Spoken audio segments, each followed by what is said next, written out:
Kabanata 2001 Dagat.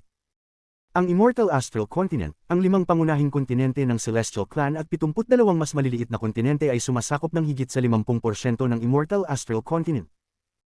Ang natitirang halos 50% ay teritoryo ng Ancient Clan na may 36 na bansa, at 10% nito ay ang walang katapusang dagat na naghihiwalay sa Ancient at Celestial Clans. Ang dagat na ito ang pinakamalaking dagat sa Immortal Astral Continent. Palaging tinatablan ito ng malalakas na alon at hamog. Imposibleng makatawid ang mga mortal, at pati na rin ang mga cultivators na may mababang antas ng pagpapalago ay hindi makakalusot. Ang dagat na ito ay isang likas na hadlang na nagpapahirap sa mga celestial at ancients na magtulungan at maglakbay sa bawat teritoryo ng isa't isa. Nasa tabi ng dagat ang Northern Continent, at ang pinakahilagang kontinente ay ang Coldming Continent. Hindi ito ganoon kalaki at karamihan dito ay natatakpan ng nyebe.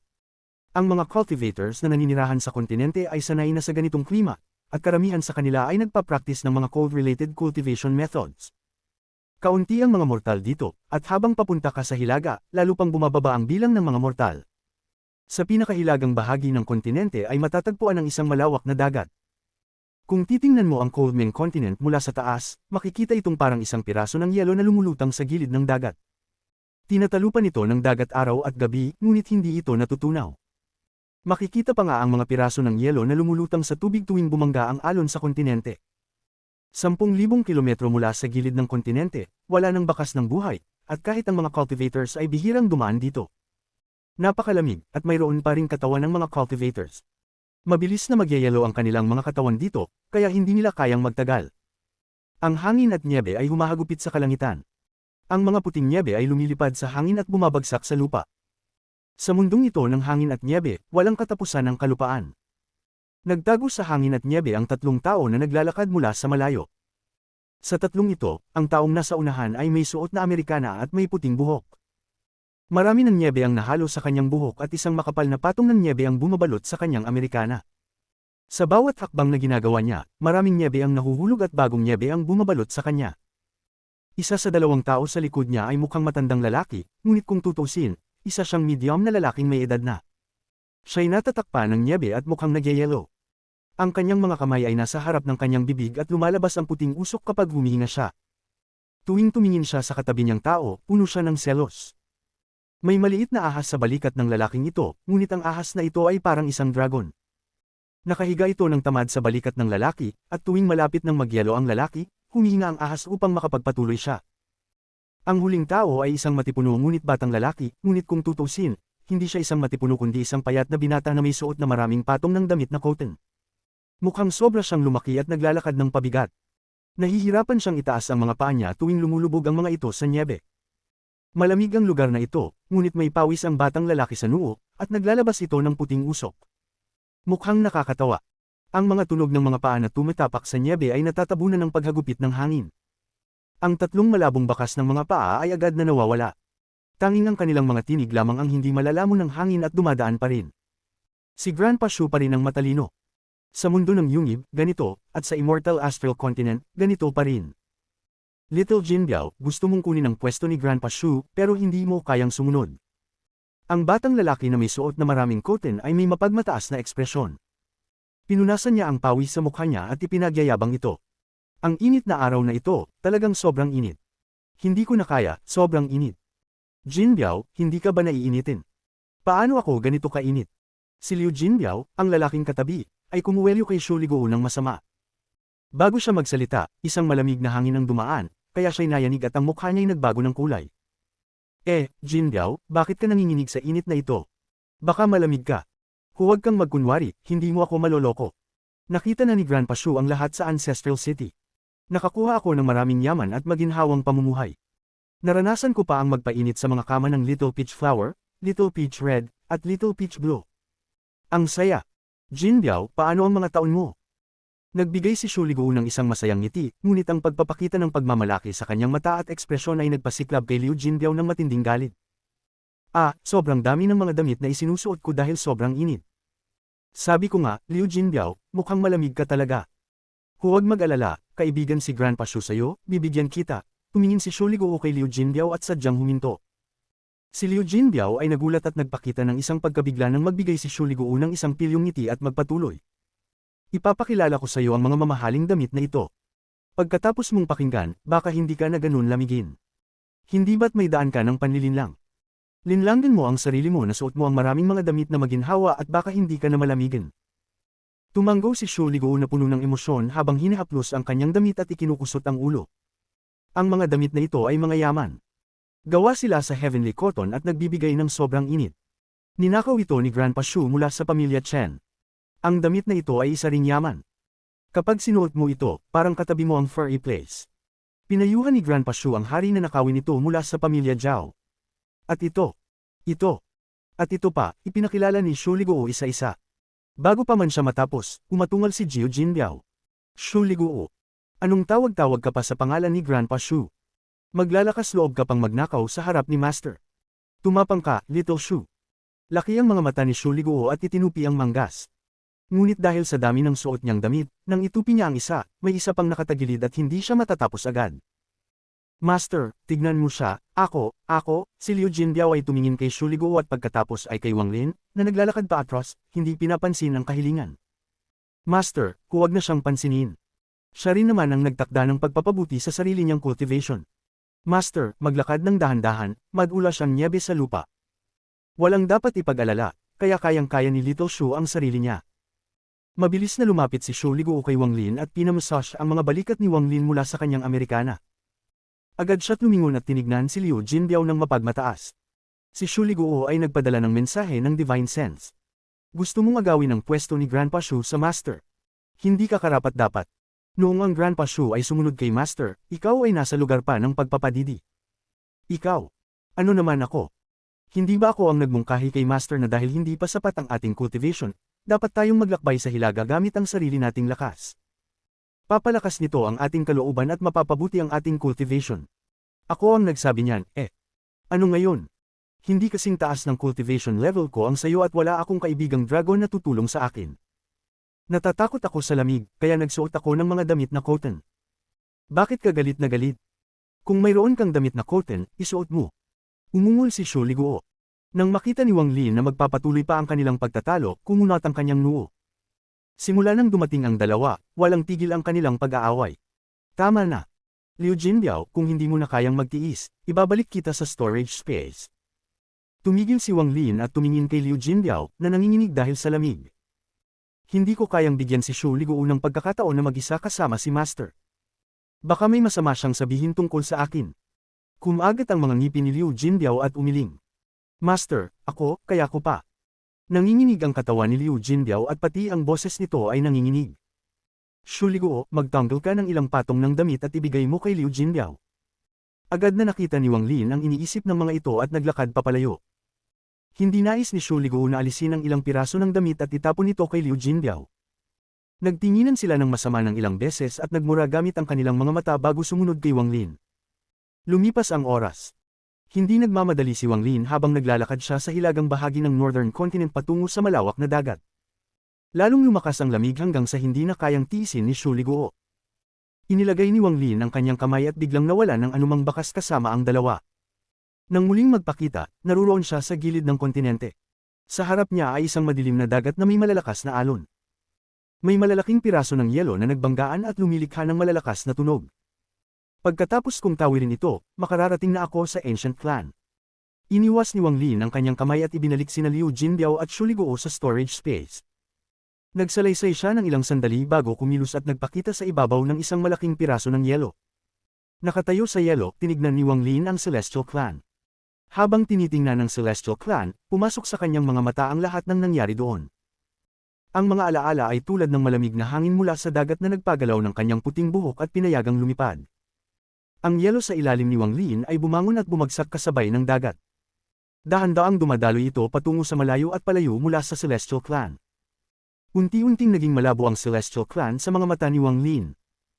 Nakatayo siya doon at tinitingnan ng malabong Celestial Clan habang palayo siyang dumadaloy. Habang lumalayo, nakita niyang nagsasama-sama ang maraming pamilyar na mukha na tila naglaho. Baliw, pagbalik ko, hindi na binanggit ni Wang Lin ang ikalawang bahagi ng pangungusap. Ang kanyang mga mata ay puno ng determinasyon at tiyak na desisyon. Matapos ang hindi tiyak na oras, hindi na nakita ni Wang Lin ang Celestial Clan, kundi ang mga alon ng dagat. Sa malayong abot tanaw, dahan-daw ang lumubog ang araw, na nagbigay liwanag sa pulang araw na pababa. Nang magdilim ang mundo, lumingon si Wang Lin. Guro Zuanluo, papunta na ang inyong disipulo. Kumislap ang mga mata ni Wang Lin at itinataas ang kanyang paa. Nawala siya mula sa yelo nang walang bakas. Kabanata 2002. Nagpalitan ng araw at gabi, at ang mga alon ay humuhubol. Ito lamang ang mga pagbabago at tunog sa malawak na dagat na ito. Hindi na malamig ang dagat. Naging mamasa-masa na ito. Ang dagat ay naging mas marahas, at ang mga alon ay parang nais durugan ang langit. Para bang may isang malakas na halimaw sa dagat, at papalitan nito ang langit ng dagat. Ang dragon ng dagat ay gumagalaw sa dagat at napakabilis nito. Mas mabilis ito sa dagat kaysa sa langit, at may nakaupo sa kanyang ulo na nakasuot ng puting damit. Hindi ginamit ni Wang Lin ang spatial bending para mabilis na makarating sa Ancient Clan. Sa halip, pinayagan niyang magpatuloy ang dragon ng dagat. Nakaupo siya sa dragon ng dagat at nagsimula magayos ng kanyang pagninilay. Ang pagpunta kong ito sa Ancient Clan ay hindi dapat magdala ng panganib sa buhay o kamatayan. Sa wakas, nandyan si Guro Zuanluo. Matapos ang ilang sandali, binuksan ni Wang Lin ang kanyang mga mata. Ang langit ay asul at malinaw, at ang araw ay mainit habang ang liwanag ay tumama sa kanyang katawan. Sa Ancient Clan, kailangan kong magpahinga. Sa aking tahimik na pagninilay, kailangan kong tuparin ang pangako ko kay Guro. Kailangan kong protektahan ang Ancient Dao at bantayan ang muling pagkabuhay ni Guro. Sa wakas, ako ay kabilang sa Ancient Dao, tumingin si Wang Lin na may lungkot at huminga ng malalim. Sayang, sa Celestial Clan, hindi ko natagpuan si Qing Shui, si Sito Nan, at hindi ko nahanap si Li Qianmei. Sayang ito. Kalimutan na. Kapag bumalik ako sa Celestial Clan, baka doon ko sila matagpuan. Si Wang Lin ay nagbigay ng buntong hininga. Bago umalis, ikinalat niya ang kanyang Divine Sense upang maghanap, ngunit hindi pa rin niya sila natagpuan. Hindi ko pupuntahan ang Ancient Sea o Ancient Ji, kundi ang Imperial City ng Ancient Dao. Nais ko sanang malaman kung paano ito ikukumpara sa Ancestral City ng Celestial Clan. Tahimik na tumingin si Wang Lin sa malayo. Ang aking cultivation ay kulang pa, kaya kailangan kong magtago at magtulungan sa Ancient Clan at magsikap maging isang Grand Empyrean. Kapag natupad ko na ang pangako kay Guro, pupuntahan ko na ang kaluluwa ni Wan Nang maisip si Limuan, ang mga mata ni Wang Lin ay napuno ng kalungkutan. Wan nasaan na kaya ang piraso ng iyong kaluluwa? Tanging kapag kumpleto na ang iyong kaluluwa ay makakahanap ako ng paraan upang buhayin ka. Si Wang Lin ay huminga ng malalim at iniabot ang kanyang kanang kamay sa wala. Isang bitik na humahantong sa storage space ni Wang Lin ang nagbukas. Hindi niya magawang buksan ito noon nang hindi nasisira ang kanyang storage space, ngunit ngayon ay madali na niyang magagawa ito. Kayang-kaya niyang i-offset ang puwersa sa pagitan ng Cave World at Immortal Astral Continent upang hindi masira ang kanyang storage space. Lumabas ang dugo sword na naging sikat kay Wang Lin sa Cave World at nagbigay ito ng killing intent sa ilalim ng araw. Ang gamit na ito ay kabilang sa Ancient Dao Clan, hawak ni Wang Lin ang dugo sword at dahan-dahang hinawakan ito. Ang killing intent ay tila nasiyahan habang pumapalibot ito sa mga daliri ni Wang Lin. Ito ay kay Yemo. Nang makuha ko ang ulo ni Yemo, ipinangako kong magiging mabait ako sa mga inapo niya. Sa pagpunta kong ito sa Ancient Clan, kailangan kong hanapin ang mga inapo ni Yemo. Hawak ang dugo sword, pinaikot ni Wang Lin at lumipad ito patungo sa kalangitan. Pagkalipas ng ilang sandali, umabot sa isang malakas na tunog. Sa aking kasalukuyang cultivation level, madali kong mailabas ang buong lakas nito. Ang dugo sword ay nanginig at ang tunog ng pagsabog ay sumabay. Maraming bitik ang lumitaw dito, parang ang espada ay nagbabalat at isang layer ng balat ang nahulog. Mas naging matindi ang pula ng liwanag mula sa espada. Hindi ito naintindihan ni Wang Lin noon, ngunit ngayon ay nakita niyang may seal sa espada. Sinira niya ang seal sa isang galaw ng kamay. Pagkatapos sirain ang seal, naging mas matindi ang killing intent na inilabas ng espada. Pinalibutan nito ang 500 kilometro ng dagat. Ang killing intent ay parang nag-form ng isang bagyong at lumitaw ang isang malaking anino. Ang anino na ito ay malinaw na kabilang sa Ancient Clan. Ang buong katawan nito ay natatakpan ng armor at sa kanang kamay ay may isang manipis na dugo sword. Ang espada na ito ay parang kayang durugan ng langit. Ang bayan ni Yemo, kung saan naruroon siguro, ang Ancient Dao, ang lugar na kailangan kong protektahan. Gusto ko sanang malaman kung anong klaseng lugar ito. Tiningnan ni Wang Lin ang dugo sword at iniligay ito sa storage space. Nawala ang anino, at muling naging malinaw ang langit. Matapos makuha ang fragment ng espada, kumpleto na ang aking metal essence at ang 5 elemento ay nagsanim. Tumaas ang aking cultivation level. Ang cultivation ni Wang Lin ay kakaiba sa iba. Kailangan niya ng essences. Tanging sa pamamagitan ng essences lamang maaaring tumaas ang kanyang cultivation level. Nang makumplito ang metal essence, tumaas si Wang Lin mula sa mid-stage void tribulant patungo sa late-stage void tribulant.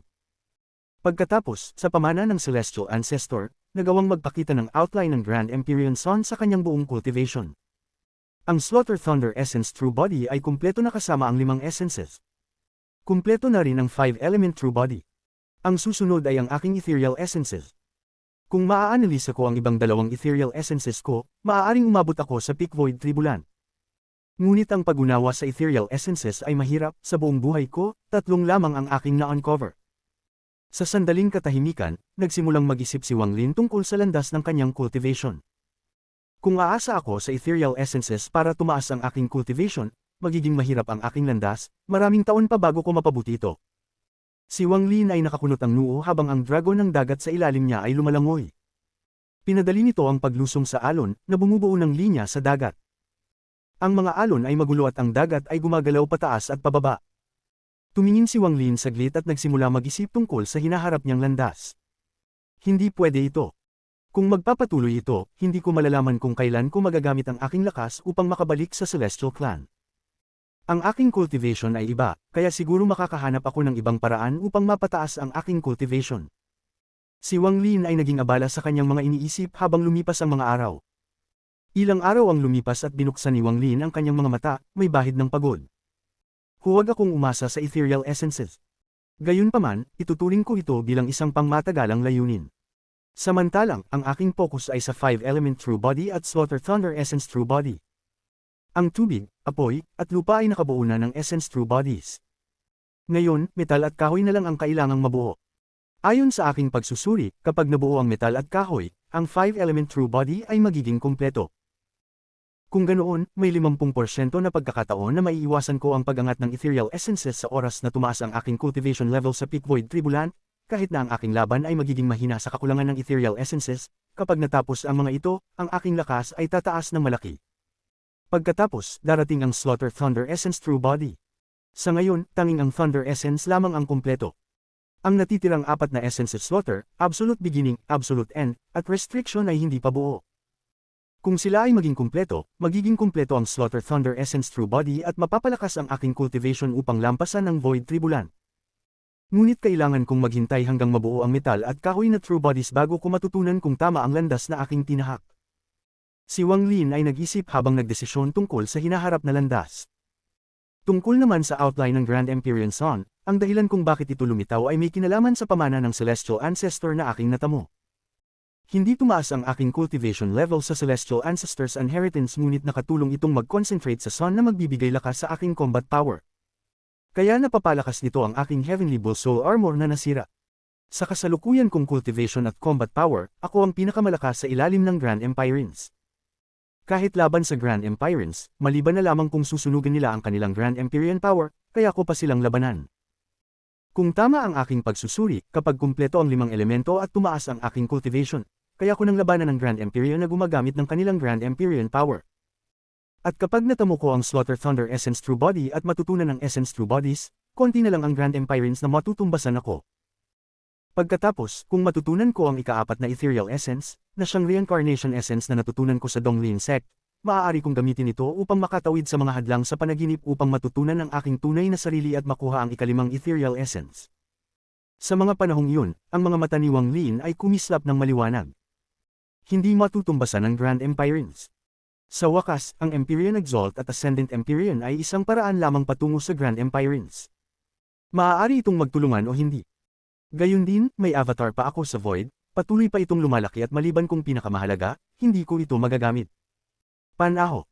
Kailangan ko ng oras. Si Wang Lin ay pumikit at nag-isip mula sa ulo ng Celestial Ancestor na nasa kanyang storage space. Si Wang Lin ay patuloy na nag-aaral dito, at alam niyang kapag nakumpleto niyang pag-integrate ang ulo sa outline ng Grand Empyrean Sun, magiging solid ang Sun. Kapag solid na ito, magiging ika-10 Grand Empyrean siya. May 2 pa siyang gamit sa kanyang storage space, isang hibla ng puting buhok at isang ulo ng kalansay ng sukat ng kamao na puno ng kamatayan. Pareho itong nagbigay ng pamilyar na pakiramdam kay Wang Lin, ngunit hindi pa rin niya matukoy ang pinagmulan ng pakiramdam na iyon. Naglipas ang panahon, araw-araw at ang alon ay patuloy na damadami. Kasama ang lakas ng batas ng Immortal Astral Continent, na siyang pangunahing layunin upang paghati-hatiin ang Celestial at Ancient Clans. Gayunpaman, para kay Wang Lin, napakababa ng lakas nito kumpara sa mga naranasan niya sa Void, kaya maaari niyang baliwalain ito.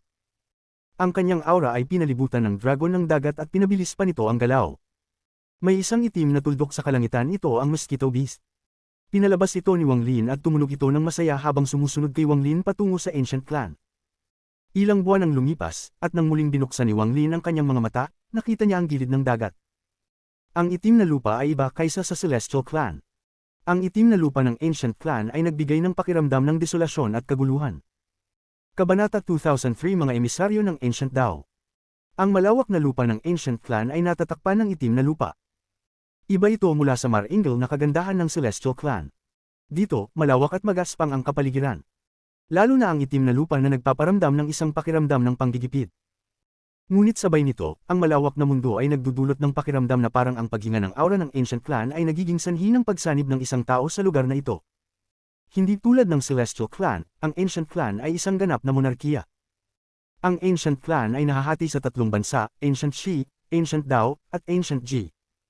Ang kapangyarihan ng tatlong emperador ng Ancient ay hindi matutumbasan ng Celestial Emperor. Dito, ang kapangyarihan ng Royal Family ang namamayani. Nagbibigay ito ng hindi nakikitang presyon na bumabalot sa buong lupain at sa puso ng bawat miyembro ng Ancient Clan. Sa Imperial Palace ng Celestial Clan, kapag may panganib, ang lahat ay mabilis na nagtakbuhan upang tumakas. Hindi nila ipagpapalit ang kanilang buhay. Ngunit sa Ancient Clan, may dalawang sukdulang nangyayari. Una, ang mga mananakop ay namamatay. Pangalawa, ang buong clan ay magwawala. Ito ang Ancient Clan, isang bagay na ipinasa sa mga nakaraang henerasyon. Pinagtatawanan pa ito ng Celestial Clan, ngunit ito ang kapangyarihan na minimithi ng bawat Celestial Emperor. Ang emperador ng Ancient Clan ay ang langit at kumakatawan sa Ancient Ancestor. Ang kanilang marangal na dugo ay hindi kayang burahin ng anumang puwersa. Ang Ancient Clan ay may pinakamataas na paggalang sa mga dugo. Kahit ang mga Grand Empirants ay walang karapatang tanggalin ng isang Ancient Emperor. Sa usapin ng pagsasanay, ang Grand Empyrean ang tagapangalaga ng clan, ngunit sa usapin ng kapangyarihan, ang Ancient Emperor ay maaaring mag-utos sa bawat miyembro ng clan. Kung magkakaroon man ng hidwaan sa pagitan ng Ancient Emperor at Grand Empyrean, mas maraming tao ang makikinig sa Ancient Emperor kaysa sa Grand Empyrean. Ito ay kakaiba sa Celestial Clan. Sa Celestial Clan, si Geode ay naglakas loob na magplano laban sa Celestial Emperor at pinatay pa siya. Ngunit sa Ancient Clan, kahit na malakas ang mga Grand Empirants, hindi nila gagambalain ang kahit isang Ancient Emperor. Ito ay dahil sa isang batas na itinakda ng pinakamalakas na Grand Empyrean sa Immortal Astral Continent. Protektado niya ang tatlong clan ng Ancient Clan, isang nilalang na maaaring maging tanging Ancient Emperor. Sa gitna ng tatlong clan ay matatagpuan ang banal na lupa ng Ancient Clan, kung saan naruroon ang pinakamalakas na Grand Empyrean. Nalaman ni Wang Lin ang tungkol sa Ancient Clan mula kay Zuan Luo sa Cave World at mula sa mga talaan sa Purple Yang Sect. Dahil dito, hindi siya nawalan ng direksyon tulad ng unang beses niyang pumasok sa Celestial Clan. Gayunpaman, sobrang lawak ng Ancient Clan at wala siyang mapa patungo sa Ancient Dao. Kailangan niyang makahanap ng mapa bago siya makapunta sa Ancient Dao. Ang tatlong clan ng Ancient Clan ay ang Ancient Shi, ang pinakamalakas. Ancient Ji, ang pinaka-nagkakaisa. At Ancient Dao, na may pinakamaraming tao ngunit pinakamahina. Lakad si Wang Lin sa itim na lupa at huminga ng malalim. Lumuhad siya at kumuha ng isang dakot na lupa. Inilapit ito sa kanyang ilong. Nararamdaman niyang may puwersang naruroon na nagpapasik sa kanyang ancient na lahi. Guro, narito na ang disipulo sa Ancient Clan. Tumayo si Wang Lin at naglakad pasulong. Bago si Wang Lin, may isang malaking syudad. Ang syudad na ito ay gawa sa isang uri ng itim na bato. Ang batong ito ay magaspang ngunit may ipinapakita na matinding pakiramdam ng kapangyarihan. Ang pakiramdam ng kapangyarihan na ito ay tila nasa core ng bawat miyembro ng Ancient Clan. Sa loob ng syudad, lahat ng mga gusali ay magaspang at malalaki. Ang mga miyembro ng Ancient Clan ay mabilis na dumadaan sa syudad. May mga matitipuno na lalaki na nakasuot ng balat na armor na patuloy na sumisigaw. Ang mga karaniwang tao na makakakita sa kanila ay agad na magpapakita ng takot at iiwas sa kanila. May isang grupo sa labas ng syudad. Sobrang abala. Malayo si Wang Lin mula sa pintuan ng syudad. Hindi siya pumasok at sa halip ay tumayo siya roon at pinanood sila. Nakita niyang may mga ancient demons, ancient devils, at ancient gods. Kahit na pare-pareho ang laki ng kanilang mga katawan, ang mga bituin sa kanilang mga noo, kaliwang mata, at kanang mata ay nagbigay kay Wang Lin ng isang pamilyar na pakiramdam. Ito ang unang pagkakataon na nakita ni Wang Lin ang ganitong karaming miyembro ng Ancient Clan. May 7 matitipuno na lalaki na nakasuot ng balat na armor sa labas ng gate. Bawat isa sa kanila ay may mga bituin na kumikislap sa kanilang mga noo o sa kanilang mga mata. Tinutok nila ang kanilang mga mata sa mga tao sa labas ng gate ng may pagkainis at minsang sumisigaw sa kanila. Bilisan! Ang mga nasa likod, magmadali rin. Isasara ang syudad sa kalahating insenso na oras. Pagpasok ng Blackstone City, magkalat agad at manatili sa loob ng syudad ng 3 araw. Walang sino man ang pinapayagang lumabas ng walang utos mula sa pinuno ng syudad. Habang ang matitipunong lalaki ay umaatungal, ang abalang pintuan ng syudad ay unti-unting tumahimik. Ang mga nagnanais pumasok sa syudad ay pinaigting ang kanilang paglalakad. Sa hindi hihigit sa kalahating insenso na oras, ang paligid ng syudad ay naging bakante, isang malaking kaibahan sa maingay na eksena kanina. Ang mga miyembro ng Ancient Clan na pumasok sa syudad ay mabilis na kumalat, kaya't hindi maraming tao ang makikita sa loob ng syudad. Ang tanging makikita lamang ay ang halos 100 matitipunong lalaki na nakasuot ng balat na armor na nakatayo sa iba't ibang mahahalagang bahagi ng syudad. Ang kanilang mga mata ay paminsan-minsan ay nakatingin sa pintuan ng syudad at paminsang nakatingin sa matayog na gusali sa gitna ng syudad. Ang kakulangan ng tao dito ay nagbigay pansin kay Wang Lin at nakahatak ng pansin ng 7 matitipunong lalaki sa labas ng syudad. Tahimik si Wang Lin at hinawakan ng Jade habang nagpatuloy siyang naglakad papalayo. Wala ni isang malakas na tao sa syudad na ito. Ang mapa ng Jade na gusto ni Wang Lin ay kailangang detalyado hanggat maaari, at tanging ang malalakas lamang ang may ganitong Jade. Ngunit bago pa man siya makalayo, isang tinig ang nagmula sa likod niya. Tumigil. Agad na lumapit ang 2 sa 7 matitipunong lalaki. Pareho silang may 5 Ancient God Stars sa kanilang mga noo. Nagkunot ang noo ni Wang Lin. Tumigil siya at humarap upang tingnan ang 2. Ang 2 matitipunong lalaki ay may matalim na mga mata. Isa sa kanila ang may hindi kaibig-ibig na hitsura at sumigaw, "Sino ka? Saan ka nanggaling?" Mabilis na sinabi ni Wang Lin, "Wang Lin. Matagal ka nang nakatayo dito at hindi pa pumasok sa syudad. Ilabas ang iyong identification token." Iniunat ng isa sa matitipunong lalaki ang kanyang kanang kamay. Muling nagsalita ang matipunong lalaki. Gayon din, ipakita ang iyong clan mark. Dahan-daang ngumiti si Wang Lin at siyam na bituin ang unti-unting lumitaw sa kanyang noo. Ang siyam na bituin ay nagbigay ng mystical na liwanag at ginawang hindi naiiba si Wang Lin sa mga miyembro ng Ancient Clan. Ang sandali ng pagpapakita ng siyam na bituin ay nagbigay ng gulat sa 2 matitipunong lalaki at napakwerba ang kanilang mga mata. Bumalik sila ng ilang hakbang at ipinagpatuloy ang kanilang mga kamay kay Wang Lin. "Magandang araw, Diyos Panginoon. Hindi namin alam na darating si Ginoo at kami magalang na humihingi ng tawad. Pakiusap, parusahan kami, Diyos Panginoon." Lubos silang magalang at may kasamang kasiyahan. Ang kanilang biglaang pagbabago ay nakahatak ng pansin ng iba pang 5 tao sa labas ng gate ng syudad. Nang makita nila ang siyam na bituin sa noo ni Wang Lin, mabilis silang lumapit at ipinatong ang kanilang mga kamay. "Magandang araw, Diyos Panginoon." Medyo nagulat si Wang Lin ngunit nanatili ang kanyang ekspresyon. Hindi niya masyadong naiintindihan ang Ancient Clan. Alam niya ang tungkol sa tanawin at simpleng istruktura, ngunit hindi ang mga tradisyon ng lugar. Matapos kong ilabas ang siyam na bituin ng Ancient God, Ancient Demon at Ancient Devil, nagsimula silang tawagin akong Diyos Panginoon. Ibig sabihin ba nito na ang siyam na Star Ancient Demons ay tinatawag na Demon Lord at ang siyam na Star Ancient Devils ay tinatawag na Devil Lord? Sinusuri ni Wang Lin ang bagay na ito. Ang aking mana mula kay Yemo ay hindi kumpleto at wala akong masyadong alaala niya. Alam ko lang na sa Ancient Clan, hindi alintana kung sa anong 3 clan sila nagmula, binubuo sila ng Ancient God, Ancient Demon at Ancient Devil. Nais ko sanang malaman kung ano ang titulo para sa isang tao na may siyam na Ancient God, Ancient Demon, at Ancient Devil Stars. Pagninilay ni Wang Lin at naaalala ang kanyang naranasan sa pangalawang kalamidad ng 3 pagsubok sa Cave World at kung paano niya nakuha ang pagkilala ng Ancient Ancestor. Sa mga taon, kahit napilit na pinagtibay ni Wang Lin ang kanyang ancient na katawan, nakamit niya ang siyam na bituin sa 3 aspeto, ngunit bihira niyang ipakita ito. Sa kanilang itsura, hindi marami ang may siyam na bituin sa Ancient Clan, o marahil ang lugar na ito ay medyo malayo. Nagpakita si Wang Lin ng isang mahinhin na ngiti. "Huwag mag-alala. Mayroon ka bang mapa, Jade?" Tanong ni Wang Lin nang walang kababahala. Hindi maraming tao ang makakaintindi sa kanya sa Celestial Clan dahil ito ay isang wika na tanging sa Ancient Clan lamang. Nagulat ang matipunong lalaki ngunit hindi nagtanong. Inilagay niya ang kanyang kanang kamay at isang jade ang lumitaw. Magkapareho ang mga jade sa Celestial at Ancient Clans, ngunit magkaibang aura ang kinakailangan upang buksan ito. "Ang jade ko ay hindi kumpleto at mayroon lamang aproksimadong mapa." Maingat na inilabas ng matipunong lalaki ang isang jade. Kinuha ito ni Wang Lin at ginamit ang kanyang ancient power upang suriin ito. Talagang simple lang ang jade, tulad ng sinabi ng lalaki. Mayroon lamang itong mga detalye tungkol sa mga kalapit na bansa, at habang papalayo, lalong lumabo ang mga impormasyon. Ngunit sa pamamagitan ng mapa sa jade, at sa pag-unawa ni Wang Lin, nalaman niyang ang 12 bansa sa Hilaga ay kabilang sa Ancient Shi.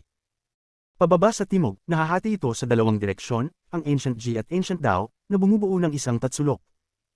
Ang Blackstone City ay nasa gilid ng Musang Country ng Ancient Shi. Hawak ni Wang Li ng jade at dahan-daang nagtanong, nais ko sanang malaman, bakit isinasara ang syudad? Isa sa dalawang matitipunong lalaki ang sumagot kay Wang Lin at hindi nag-atubiling magbigay ng impormasyon. Ipinapaabot ko po kay Diyos Panginoon. Natanggap ko ang utos mula sa pinuno ng syudad na linisin ang mga pintuan ng Blackstone City sa loob ng isang insensong oras upang salubungin ang pagdating ni Prinsipe Jido at ang mga emisaryo ng Ancient Dao. Mga emisaryo ng Ancient Dao. Bagong labas lang ako mula sa aking closed-door cultivation at hindi ko alam ito. Sabihin mo sa akin ang mga detalye. Ang mga mata ni Wang Lin ay kumislap ng bahagya na hindi na mamalayan. Walang pag-aalinlangan na sumagot ang matipunong lalaki ng magalang. Ang kaalaman ko po sa mga emisaryo ng Ancient Dao ay kakaunti. Ngunit ang sabi-sabi, ang royal family ng Ancient Dao ay nagpadala ng mga tao sa loob ng daan-daang taon upang maghanap ng magagandang babae. Ayon sa balita, ang emperor ng Ancient Dao ay naghahanap ng kukuning concubine. Kabanata 2004 bituin ang kalamidad para sa prinsipe. Tungkol naman kung totoo ang bagay na ito, hindi ko alam.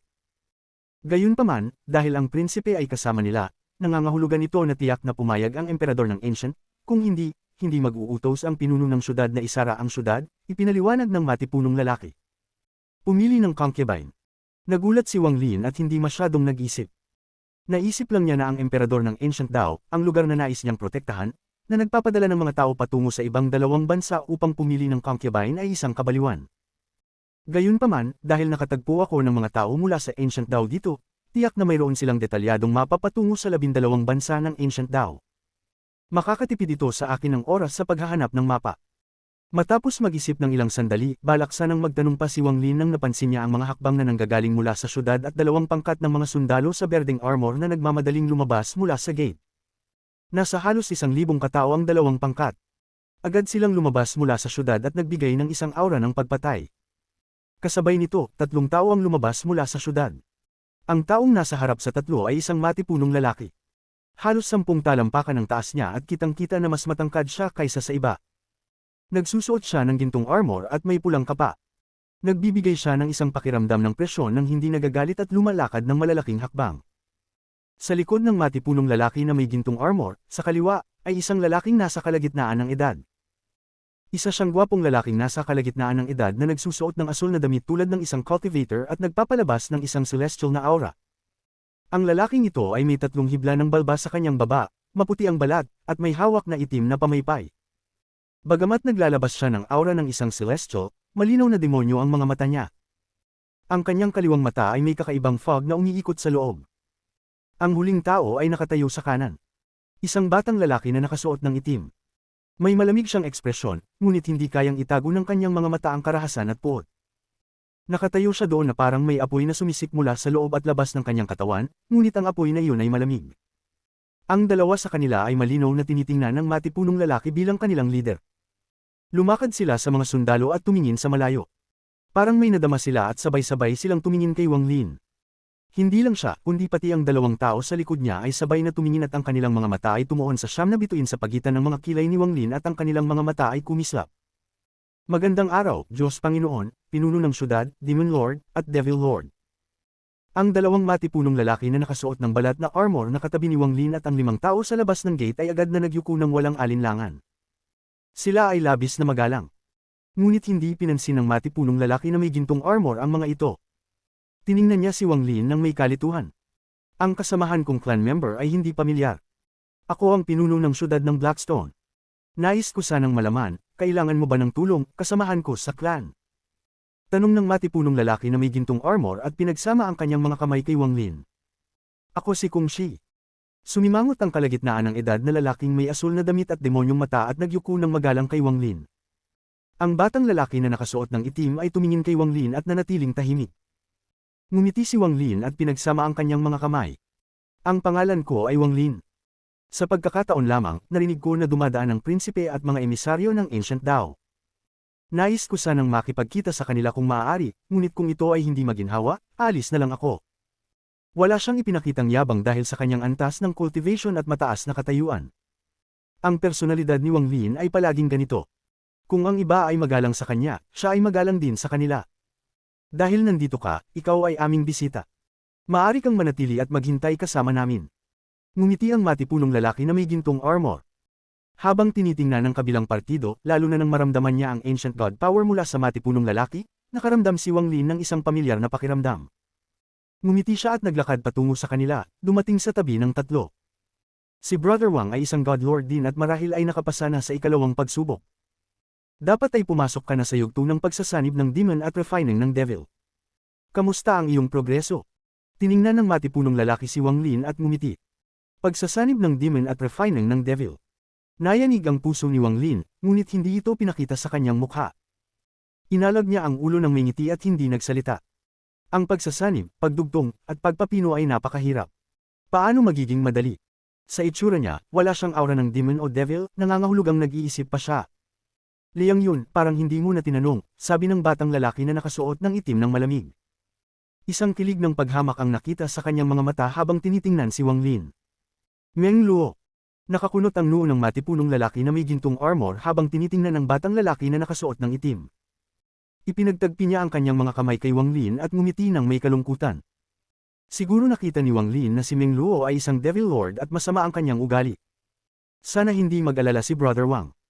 Ang pagdugtong, pagsasanib, at pagpapino ay tunay na mahirap. Wala akong gaanong progreso dito. Nag-apologize ang matipunong lalaki na may gintong armor. Walang anuman. Ngumiti si Wang Lin. Talaga hindi niya pinapansin ang maliliit na bagay na ito. Nagpatuloy sila sa pag-uusap ng kaunti pa. Si Liang Yun at si Kung Shi ay sinusubukang alamin ang pinagmula ni Wang Lin, ngunit sa huli ay wala silang nakuha na kasagutan. Unti-unti, nawalan sila ng interes at nanatiling tahimik. Hindi nagtagal ang katahimikan bago napansin ni Wang Lin ang isang bagay, at malumanay niyang tiningnan ang langit. Si Kung Shi ay matagal nang nakatingin kay Wang Lin, at nang makita ang pagkilos ni Wang Lin, tiningnan din niya ang langit ngunit wala siyang nakita. Ngunit bago siya tumingin pabalik, napansin niyang sumikip ang kanyang mga mata. Ang matipunong lalaki at ang batang lalaki na nakasuot ng itim ay tumingin din sa langit na may galang at kasiyahan. Sa puntong iyon, nagbago ang langit at ang mga alon ng ripples ay umalingaw-ngaw. Ang isang malakas na tunog ng kidlat ay umalingaw-ngaw at isang kamao ang lumitaw mula sa walang katapusang hangin at tinamaan ang langit. Habang ang ingay ay umabot, parang gumuguho ang langit at mas maraming ripples ang umabot. Lalong lumitaw ang mga bitik hanggang sa magmukhang jijibay ng langit. Dalawang higanting kamay ang dumaan sa langit at punitin ang malaking bitik. Isang higanting berdeng anino na mayroong mga sungay sa ulo ang punitin ang langit at lumabas mula rito.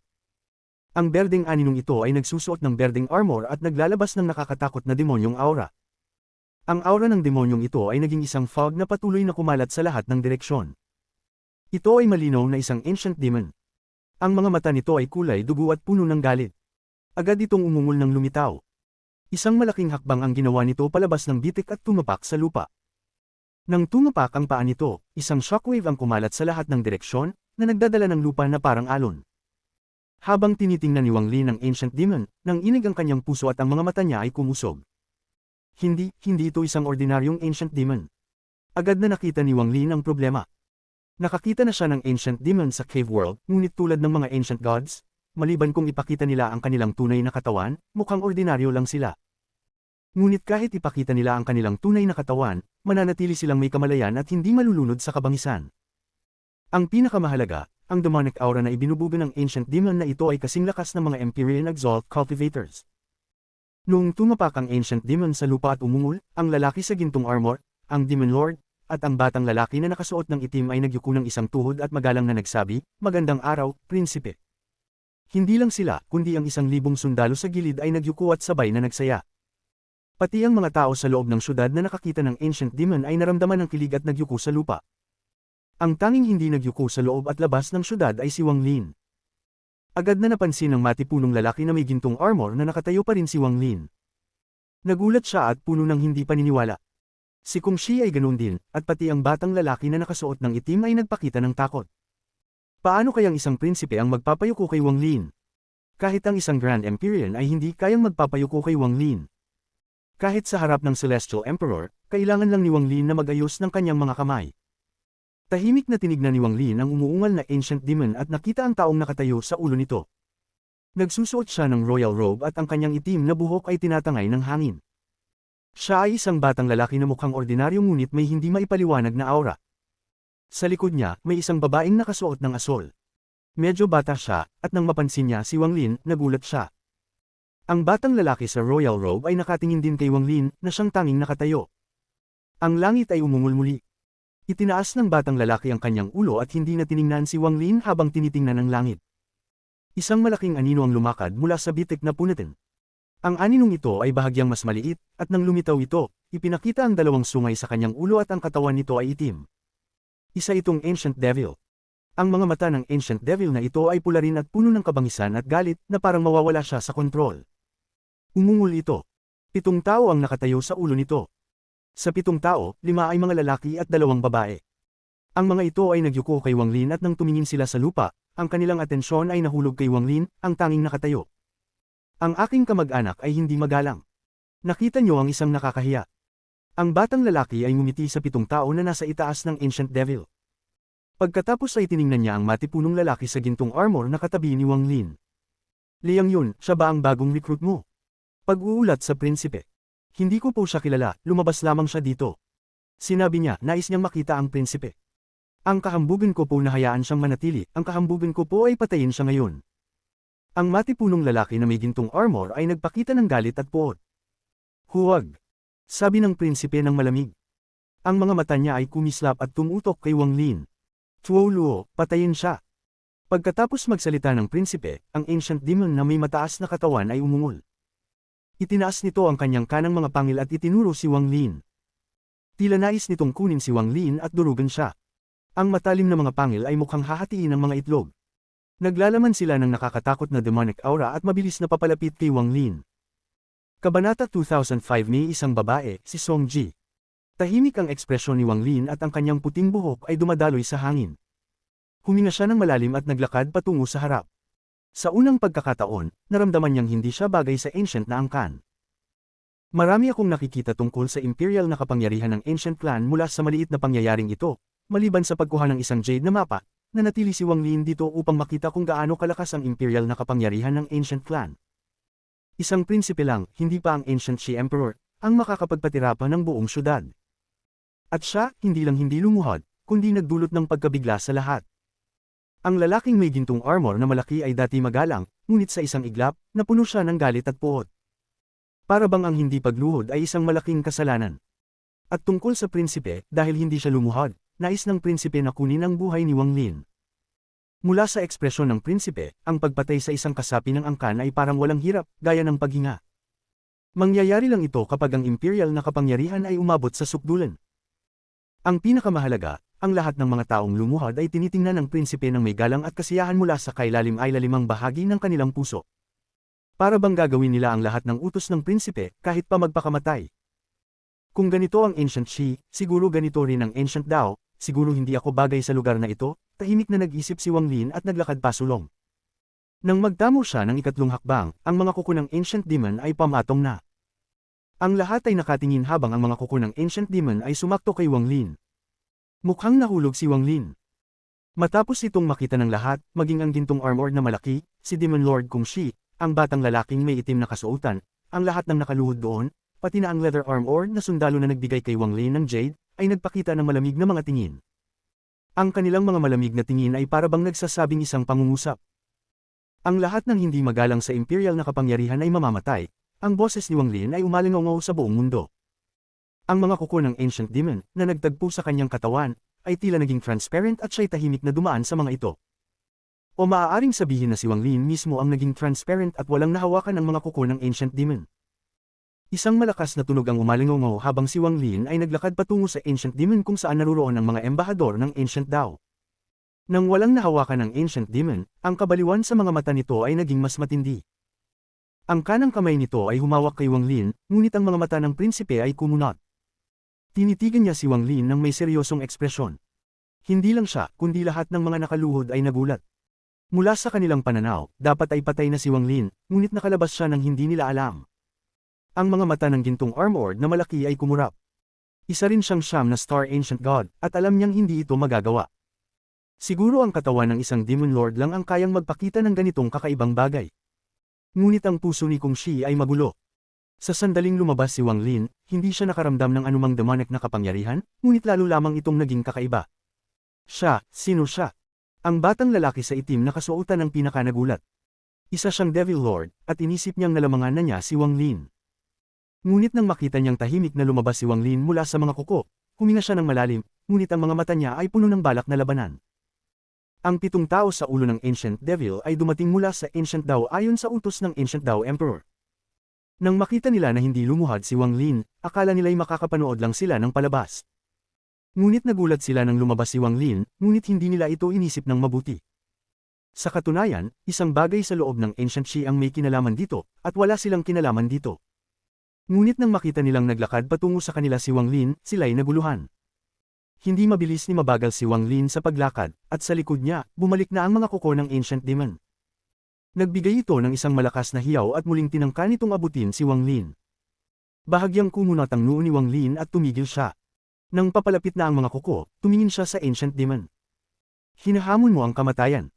Ang mga salitang ito ni Wang Lin ay hindi ramagasa ng parang kulog at hindi nagbago ang kulay ng mundo. Ngunit ang Ancient Demon ay nanginginig at nawala ang kabaliwan sa mga mata nito, pinalitan ng takot. Para bang ang titig ni Wang Lin ay sapat na upang mag-collapse ito at maramdaman ang bigat ng kamatayan. Tumigil ang hiyaw ng Ancient Demon at nagbigay ito ng malupit na sigaw. Mabilis itong umatras at lumuhad sa lupa. Ang malaking katawan nito ay nagsimulang magkawtaw kay Wang Lin. Nang mangyari ito, ang lahat ng naruroon ay napaatras at nagpakita ng pagkabigla at takot. Ang balak na labanan sa mga mata ng batang lalaking nakasuot ng itim ay agad na nawala. Ang kanyang katawan ay nanginginig at nababalot ng malamig na pawis. Ang gintong armor na malaki ay nanginginig din. Naisip niya kung paano niyang sinabi na papatayin niya si Wang Lin. Hindi niya akalain na kayang takutin ni Wang Lin ang Ancient Demon gamit lang ang isang titig. Ang prinsipe at ang babae sa tabi ng prinsipe ay lumipad pataas sa hangin. Tumingin sila pababa ng may pagkabigla. Alam ng prinsipe ang lakas ng Ancient Demon na ito. Kaya nitong makipaglaban sa isang Empyrean Exalt sa Celestial Clan. Ngunit ngayon, ang makapangyarihang Ancient Demon na ito ay natatakot ng ganito. Ipinapakita nito na ang taong hindi lumuhad ay may nakakatakot na lakas. Pale ang ekspresyon ni Prince Jido. Hindi pinansin ni Wang Lin ang lahat at inalis ang kanyang tingin mula sa Ancient Demon. Habang ang mga tingin ng lahat ay nakatuon sa kanya, naglakad siya patungo sa Ancient Devil. Ang mga mata ng Ancient Devil na ito ay dati pula at nagpapakita ng kabaliwan, ngunit sa oras na ito, nagbigay ito ng mahinang ungol. Ang buong katawan nito ay nanginginig at umupo sa lupa bilang tanda ng pagsunod. Hindi ito gumalaw. Ang 7 tao sa kanyang ulo ay natakot habang pinapanood si Wang Lin na naglalakad patungo sa kanila. Maliban sa isang matandang lalaki, ang 6 na natitira ay umatras at pinakawalan ng kanilang mga Ancient Clan powers. Sa 7 ito, 4 sa kanila ay umabot na sa 9 na bituin at ang 2 natira ay may tiyak na kakayahan sa pagtawid, pagsanib, at paglilinis. Ang pinakamalakas ay ang matandang lalaki na hindi umatras habang papalapit si Wang Lin. Ang ekspresyon niya ay sobrang bigat habang siya'y umungal at lumabas ang 9 na bituin sa kanyang noo at parehong mga mata. Isang kabuoang 27 bituin. Ang mga bituin na ito ay naglabas ng isang nakakakilabot na liwanag at 3 malalaking anino ang lumitaw sa likod ng matandang lalaki. Sila ay isang Ancient God, Ancient Demon, at Ancient Devil. Ang 3 anino ay nakatayo at nakatingin kay Wang Lin na papalapit. Anuman ang isyu mo sa Ancient Shi, wala itong kinalaman sa aming Ancient Dao. Ang matandang lalaki ay nagpakita ng kalungkutan sa kanyang puso. Hindi niya alam kung bakit papalapit si Wang Lin sa kanila. Ang pangkat ni Liang Yun na 3 ay may kakayahan tulad ng Arcane Void. Siguro dahil sa pagkakaiba sa lahi, may mga pagkakaiba. Tungkol sa matandang lalaki na may 27th bituin, ang kanyang kakayahan ay katumbas ng Void Tribulan. Nang nasa Cave World ako, hindi kumpleto ang aking 27 bituin at unti-unti itong kumpleto habang ako ay nasa Celestial Clan, ngunit ang kapangyarihan na maipapakita ko ay higit pa kaysa sa kanyang kayang ipakita. Siguro ito ang pagkakaiba sa mga lahi. Ang cultivation level ni Yemo ay mas mataas kaysa kay 7 Colored, kaya natulungan siya ni Li Guang. Dapat ang cultivation level ni Li Guang ay Empyrean Exalt batay sa aking kaalaman tungkol sa Ancestral City. Hindi mataas ang tsansa na siya ay isang Ascendant Empyrean, kung hindi siya mamamatay. Sa ganitong pananaw, si Yemo ay may kapangyarihan na katulad ng Empyrean Exalt. Kumpleto siya sa 27 bituin at nakapasa sa 3 pagsubok. Kaya't ang kasapi ng Ancient Clan na ito ay katulad ng Empyrean Exalts. Ang Ancient Clan ay dapat katulad ng Celestial Clan sa bagay na ito. Hindi dapat lalampas sa 1,000 tao ang may ganitong kapangyarihan. Si Wang Lin ay nagtungtong sa braso ng Ancient Devil at umakyat sa ulo nito. Tinitigan niya ang matandang lalaki, na nagdulot ng pagbabago sa ekspresyon ng matandang lalaki at pawi sa kanyang noo. Hindi na kaya ng matandang lalaki ang presyon mula sa mga mata ni Wang Lin at kusang umatras ng ilang hakbang. Kung siya ay ganoon, walang kwenta ang pagbanggit sa 6 na tao sa likod niya. Lahat sila ay umatras na may maputlang ekspresyon. Galing ba kayong lahat sa Ancient Dao Imperial City? Ang ekspresyon ni Wang Lin ay tahimik habang nagsasalita siya. Nagbigay siya ng aura ng isang Grandmaster at lumikha ng isang hindi nakikitang presyon na nagdulot ng pagkakirot sa bibig ng matandang lalaki at pabilisin ang tibok ng kanyang puso. Ang pakiramdam na ito ay naramdaman lang niya kapag humarap sa Ancient Emperor, ngunit ang sanhi ng pakiramdam na iyon ay ang pamana ng Ancient Emperor. Ang tao sa harap niya ay sumasagot gamit ang kanilang sariling lakas. Opo, binigyan ako ng pangalan ni Yehay ng Ancient Emperor at ito na ang aking ika-6 na pagbisita sa Ancient Shi upang tulungan ang Emperor na maghanap ng concubine. Si matandang lalaki ay huminga ng malalim at hindi na tumanggi sa presyon mula kay Wang Lin, sa halip ay nagpakita ng paggalang. Daan-daang taon para maghanap ng concubine. Muling nasabi ni Wang Lin at nagulat pa rin. Si matandang lalaki ay ngumiti ng mapait at tumanggo. Tahimik na nagtanong si Wang Lin, medyo interesante. May nahanap na ba? Ngayong pagkakataon, kasama si Prince Jido sa pangunguna, kami ay pumunta sa 6 na bansa at nakapili ng 3 babae. Ang huli ay nasa Blackstone City. Pagkatapos nito, babalik kami sa Ancient Dao. Sumagot kaagad ang matandang lalaki at hindi nag-atubiling magbigay ng sagot. Mabilis niyang tinapik ang Ancient Devil sa ilalim niya. Ang katawan ng Ancient Devil ay nanginginig at mga alon ng yumalulong habang 2 magagandang babae ang lumabas. Ang kanilang mga mata ay puno ng takot habang yumuko kay Wang Lin. Si matandang lalaki ay magalang na nagsabi, sila ang mga napili. Tiningnan ni Wang Lin ang 2 babae at pagkatapos ay sinabi ng tahimik, dahil galing kayo sa Ancient Dao, ibigay niyo sa akin ang mapapatungo sa Ancient Dao Imperial City. Nagulat si matandang lalaki. Matapos mag-atubili ng ilang saglit, kumuha siya ng jade at magalang na ibinigay kay Wang Lin.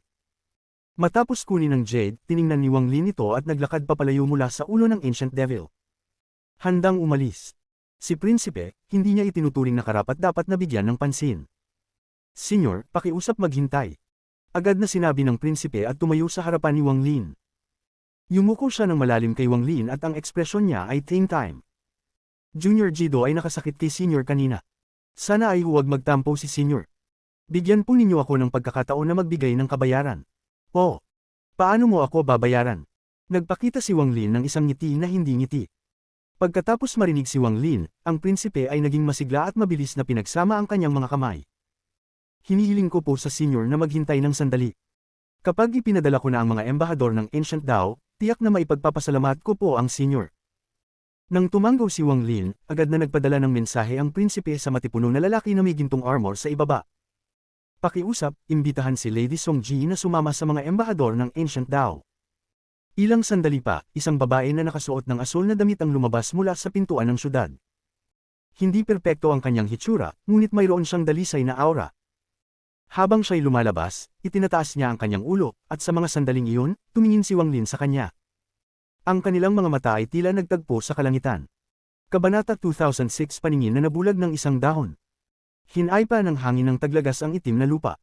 Isang panahon ito na malamig sa simula ngunit unti-unting umiinit. May mga bundok at kagubatan sa labas ng Blackstone City, at ang mga natuyong dahon ay lumilipad sa hangin. Isang patay na dilaw na dahon ang lumipad sa hangin at nahulog sa labas ng Blackstone City, na nagharang sa mga mata ng lalaki at babae upang hindi magtagpo. Nang magkalat ang dahon, iniwas ni Wang Lin ang kanyang mga mata. Isang karaniwang babae siya.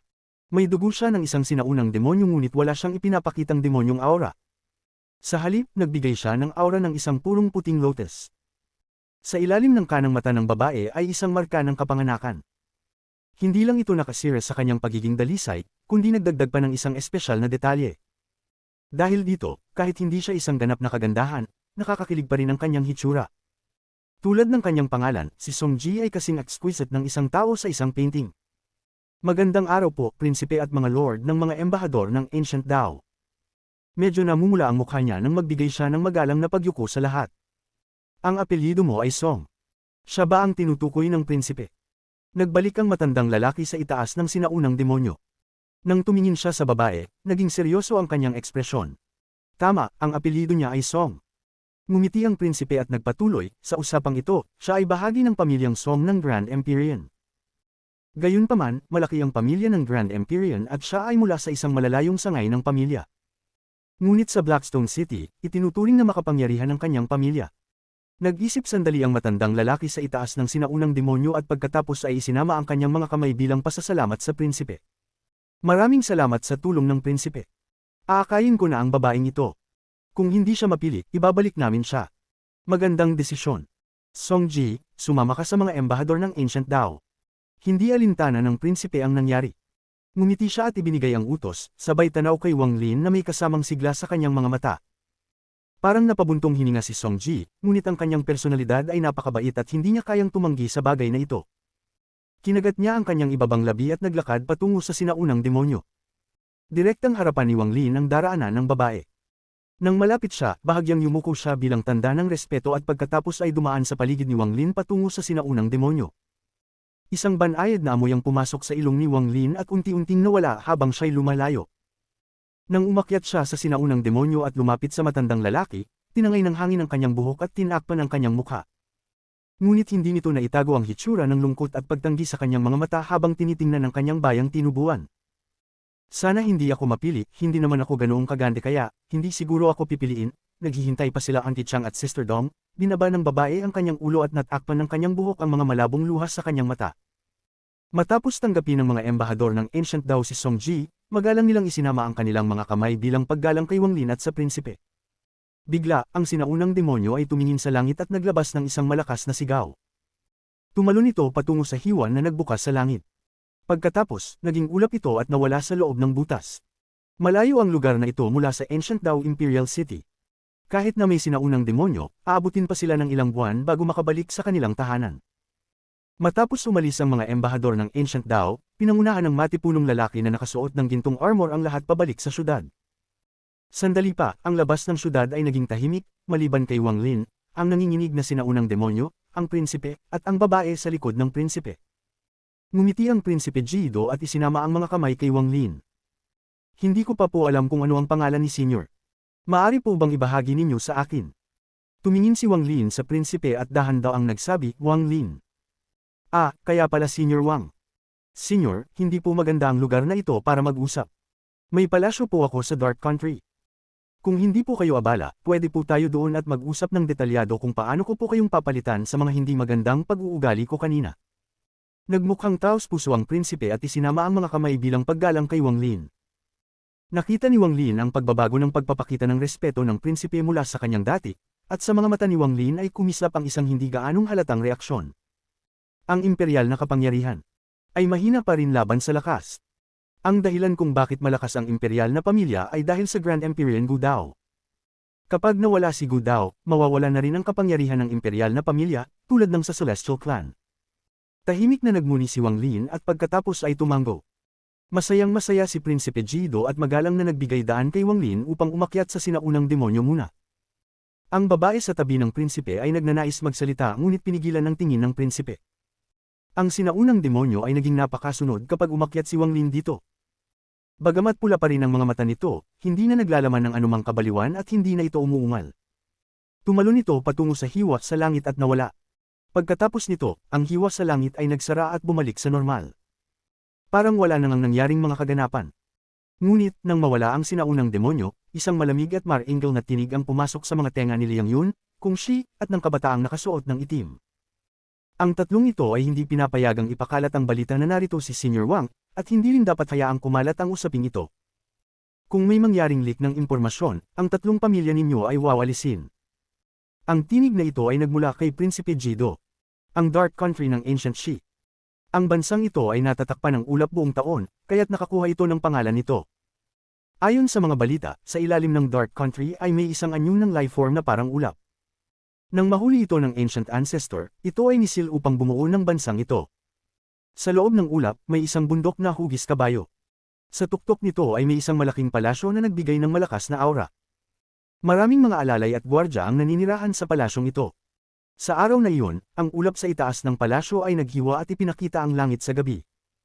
Nagkaroon ng malaking hiwa at isang dambuhalang sinaunang demonyo ang lumabas. Nang lumitaw ang sinaunang demonyo, agad itong napansin ng lahat sa loob ng palasyo. Ang mga alalay at gwardya ay agad na lumuhad sa lupa. Maligayang pagbalik, prinsipe. Ang mga tinig na organisado, magalang na golek, at ang kanilang mga ekspresyon ay nagpapakita ng napakataas na paggalang kay Prinsipe Jido. Ang dambuhalang sinaunang demonyo ay bumagsak sa isang malaking plaza. Tiyak na inihanda ang plasang ito para sa sinaunang demonyo upang makapaglanding.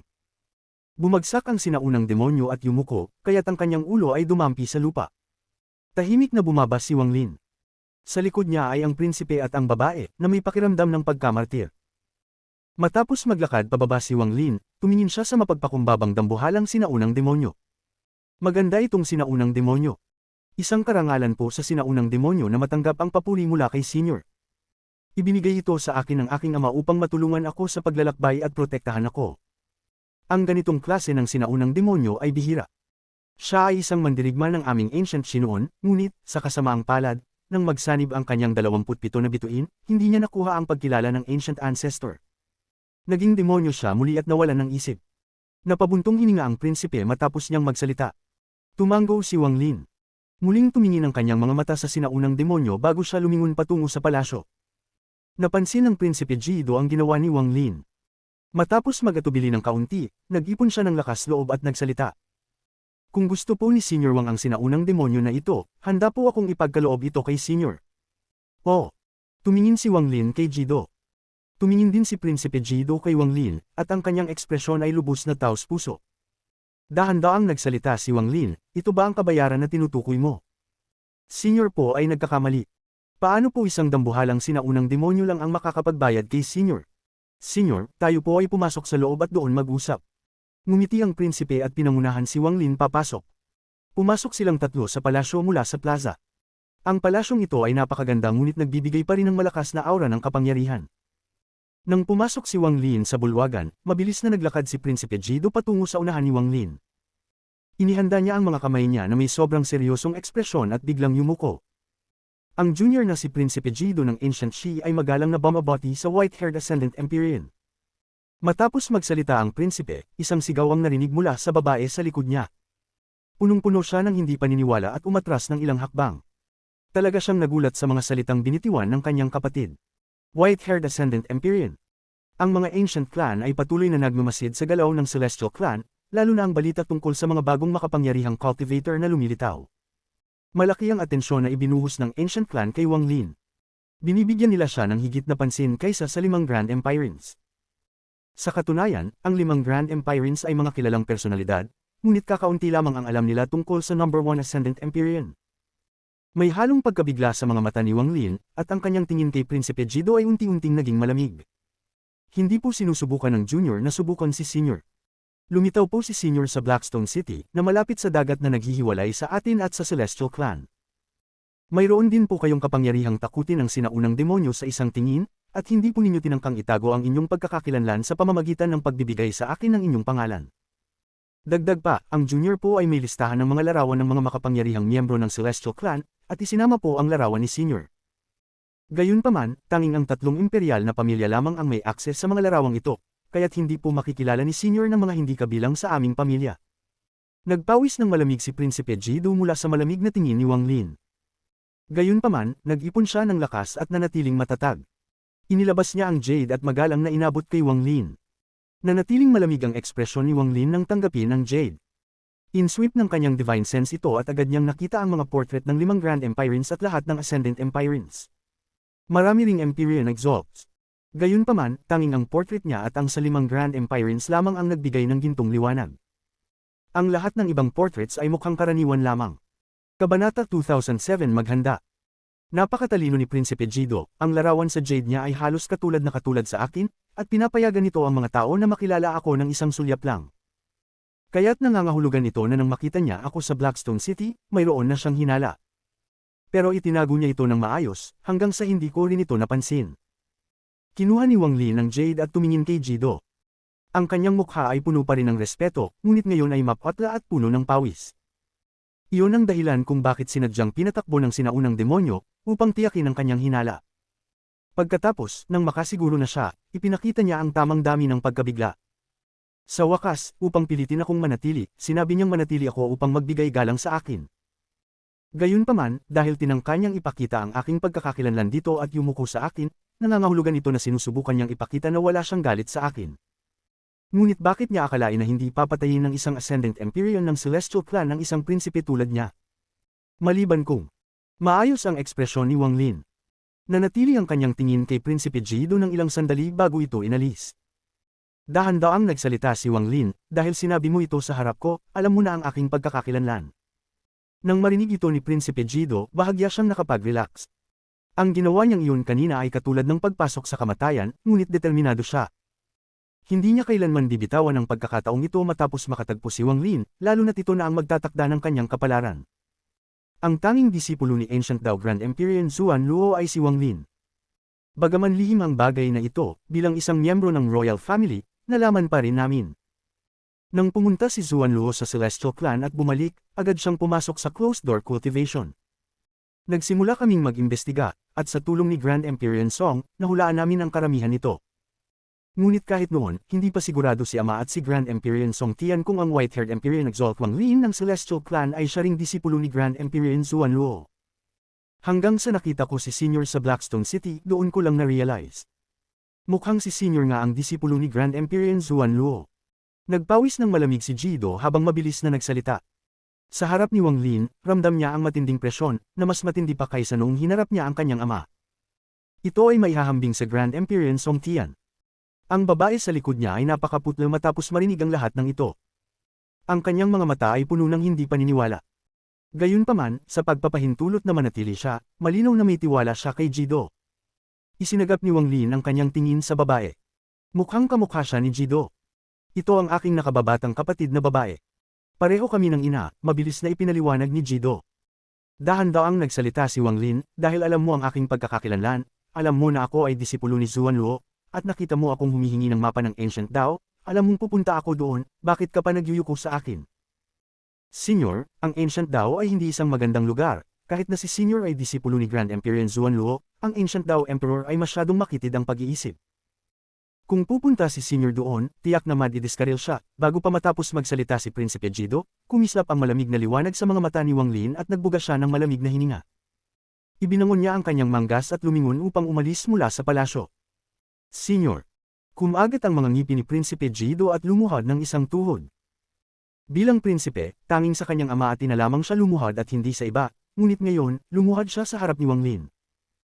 Kung ito ay nangyari sa Celestial Clan, hindi ito magiging malaking usapin, ngunit sa Ancient Clan, kung saan ang kapangyarihang imperial ay naghahari, ang pagkilos ni Prinsipe Jido ay sapat upang magulat ang lahat. Nagulat ang kanyang royal na kapatid na babae, at matapos mag-atubili ng kaunti, siya rin ay lumuhad. Senior, handa po akong maging ampon ninyo at kayo ay magiging aking ninong. Kapag naging emperador ako ng Ancient Shi, kayo po ang magiging aking amang imperial. Pinagpapakumbaba ko po kayong tulungan. Ang ama ko ay may 7 anak, at ako ang ika-5. Kung handa po kayong tulungan ako, handa po akong tuparin ang lahat ng inyong mga hinihingi. Malakas na sinabi ni Prinsipe Jido. Ang kanyang tinig ay puno ng sinseridad at pagnanasa. Tumigil si Wang Lin at lumingon kay Prinsipe Jido. Unti-unting nagliwanag ang kanyang mga mata. Bilang prinsipe ng Ancient Shi, kung saan ang kapangyarihang imperial ay nangingibabaw, lumuhad ka sa akin, sagutin mo ako, sino ang nag-utos sa iyo na samahan ng mga sugo ng Ancient Dao? Sino ang nag-utos sa iyo na kung makatagpo mo ako, kailangan mo pang lumuhad upang magtagal ako? At sino ang nag-utos sa iyo na makikita mo ako sa Blackstone City? Hindi maniniwala si Wang Lin na nangyari ito ng walang dahilan. Kung hindi maglulukod ang prinsipe. May nagbigay ng paunang abiso sa kanya. At ang taong iyon ay tiyak isang tao na may malaking tiwala si Prinsipe Jido, na magpapamandala sa kanyang mga direksyon. Ang ekspresyon ni Prinsipe Jido ay mapatla. Kahit na siya ay matalino, sa harap ni Wang Lin, naramdaman niyang tila siya ay tuluyang nabasa. Ito po ay ang imperial na guro. Ang imperial na guro po ay aking tito, bunsong kapatid ng aking ina. 10 taon na ang nakalilipas, lumabas siya mula sa closed-door cultivation at divinasyon tungkol sa aking hinaharap. Sinabi po niya sa akin na kapag dumating ang mga sugo ng Ancient Dao, kailangan kong samahan sila. Doon ko matatagpuan ang pagkakataong baguhin ang aking kapalaran. Kung makakamtan ko po ang pagkakataong ito, magbabago ang aking kapalaran at magiging walang hanggan ang aking hinaharap, pero kung hindi ko po ito makakamtan, hindi ko po aabot ng 100 taon, tungkol po sa mga detalye, hindi po niya ito makita ng malinaw at may malabong pakiramdam lang. Pagkatapos po noon, siya po ay namatay. Sa harap ng malakas na tingin ni Wang Lin, natarante si Prinsipe Jido at hindi na naglakas loob magtago ng anuman. Nagkunot ang noo ni Wang Lin. May malalim na takot siya sa titulong imperial na guro. Mahuhusay ang mga taong ito sa divination, at naranasan ni Wang Lin kung gaano katikot ang mga ito sa Celestial Clan. Gayunpaman, hindi kayang makipagkumpetensya ng imperial na guro ng Ancient Clan sa Celestial Clan at hindi nila makita ng malinaw ang mga bagay. Sa antas ng cultivation ni Wang Lin, kahit gaano pa kasalimuot ang prinsipe, alam niyang hindi siya nagsisinungaling. Kung tutulungan ako ng ninong, magiging kumpleto ang lahat.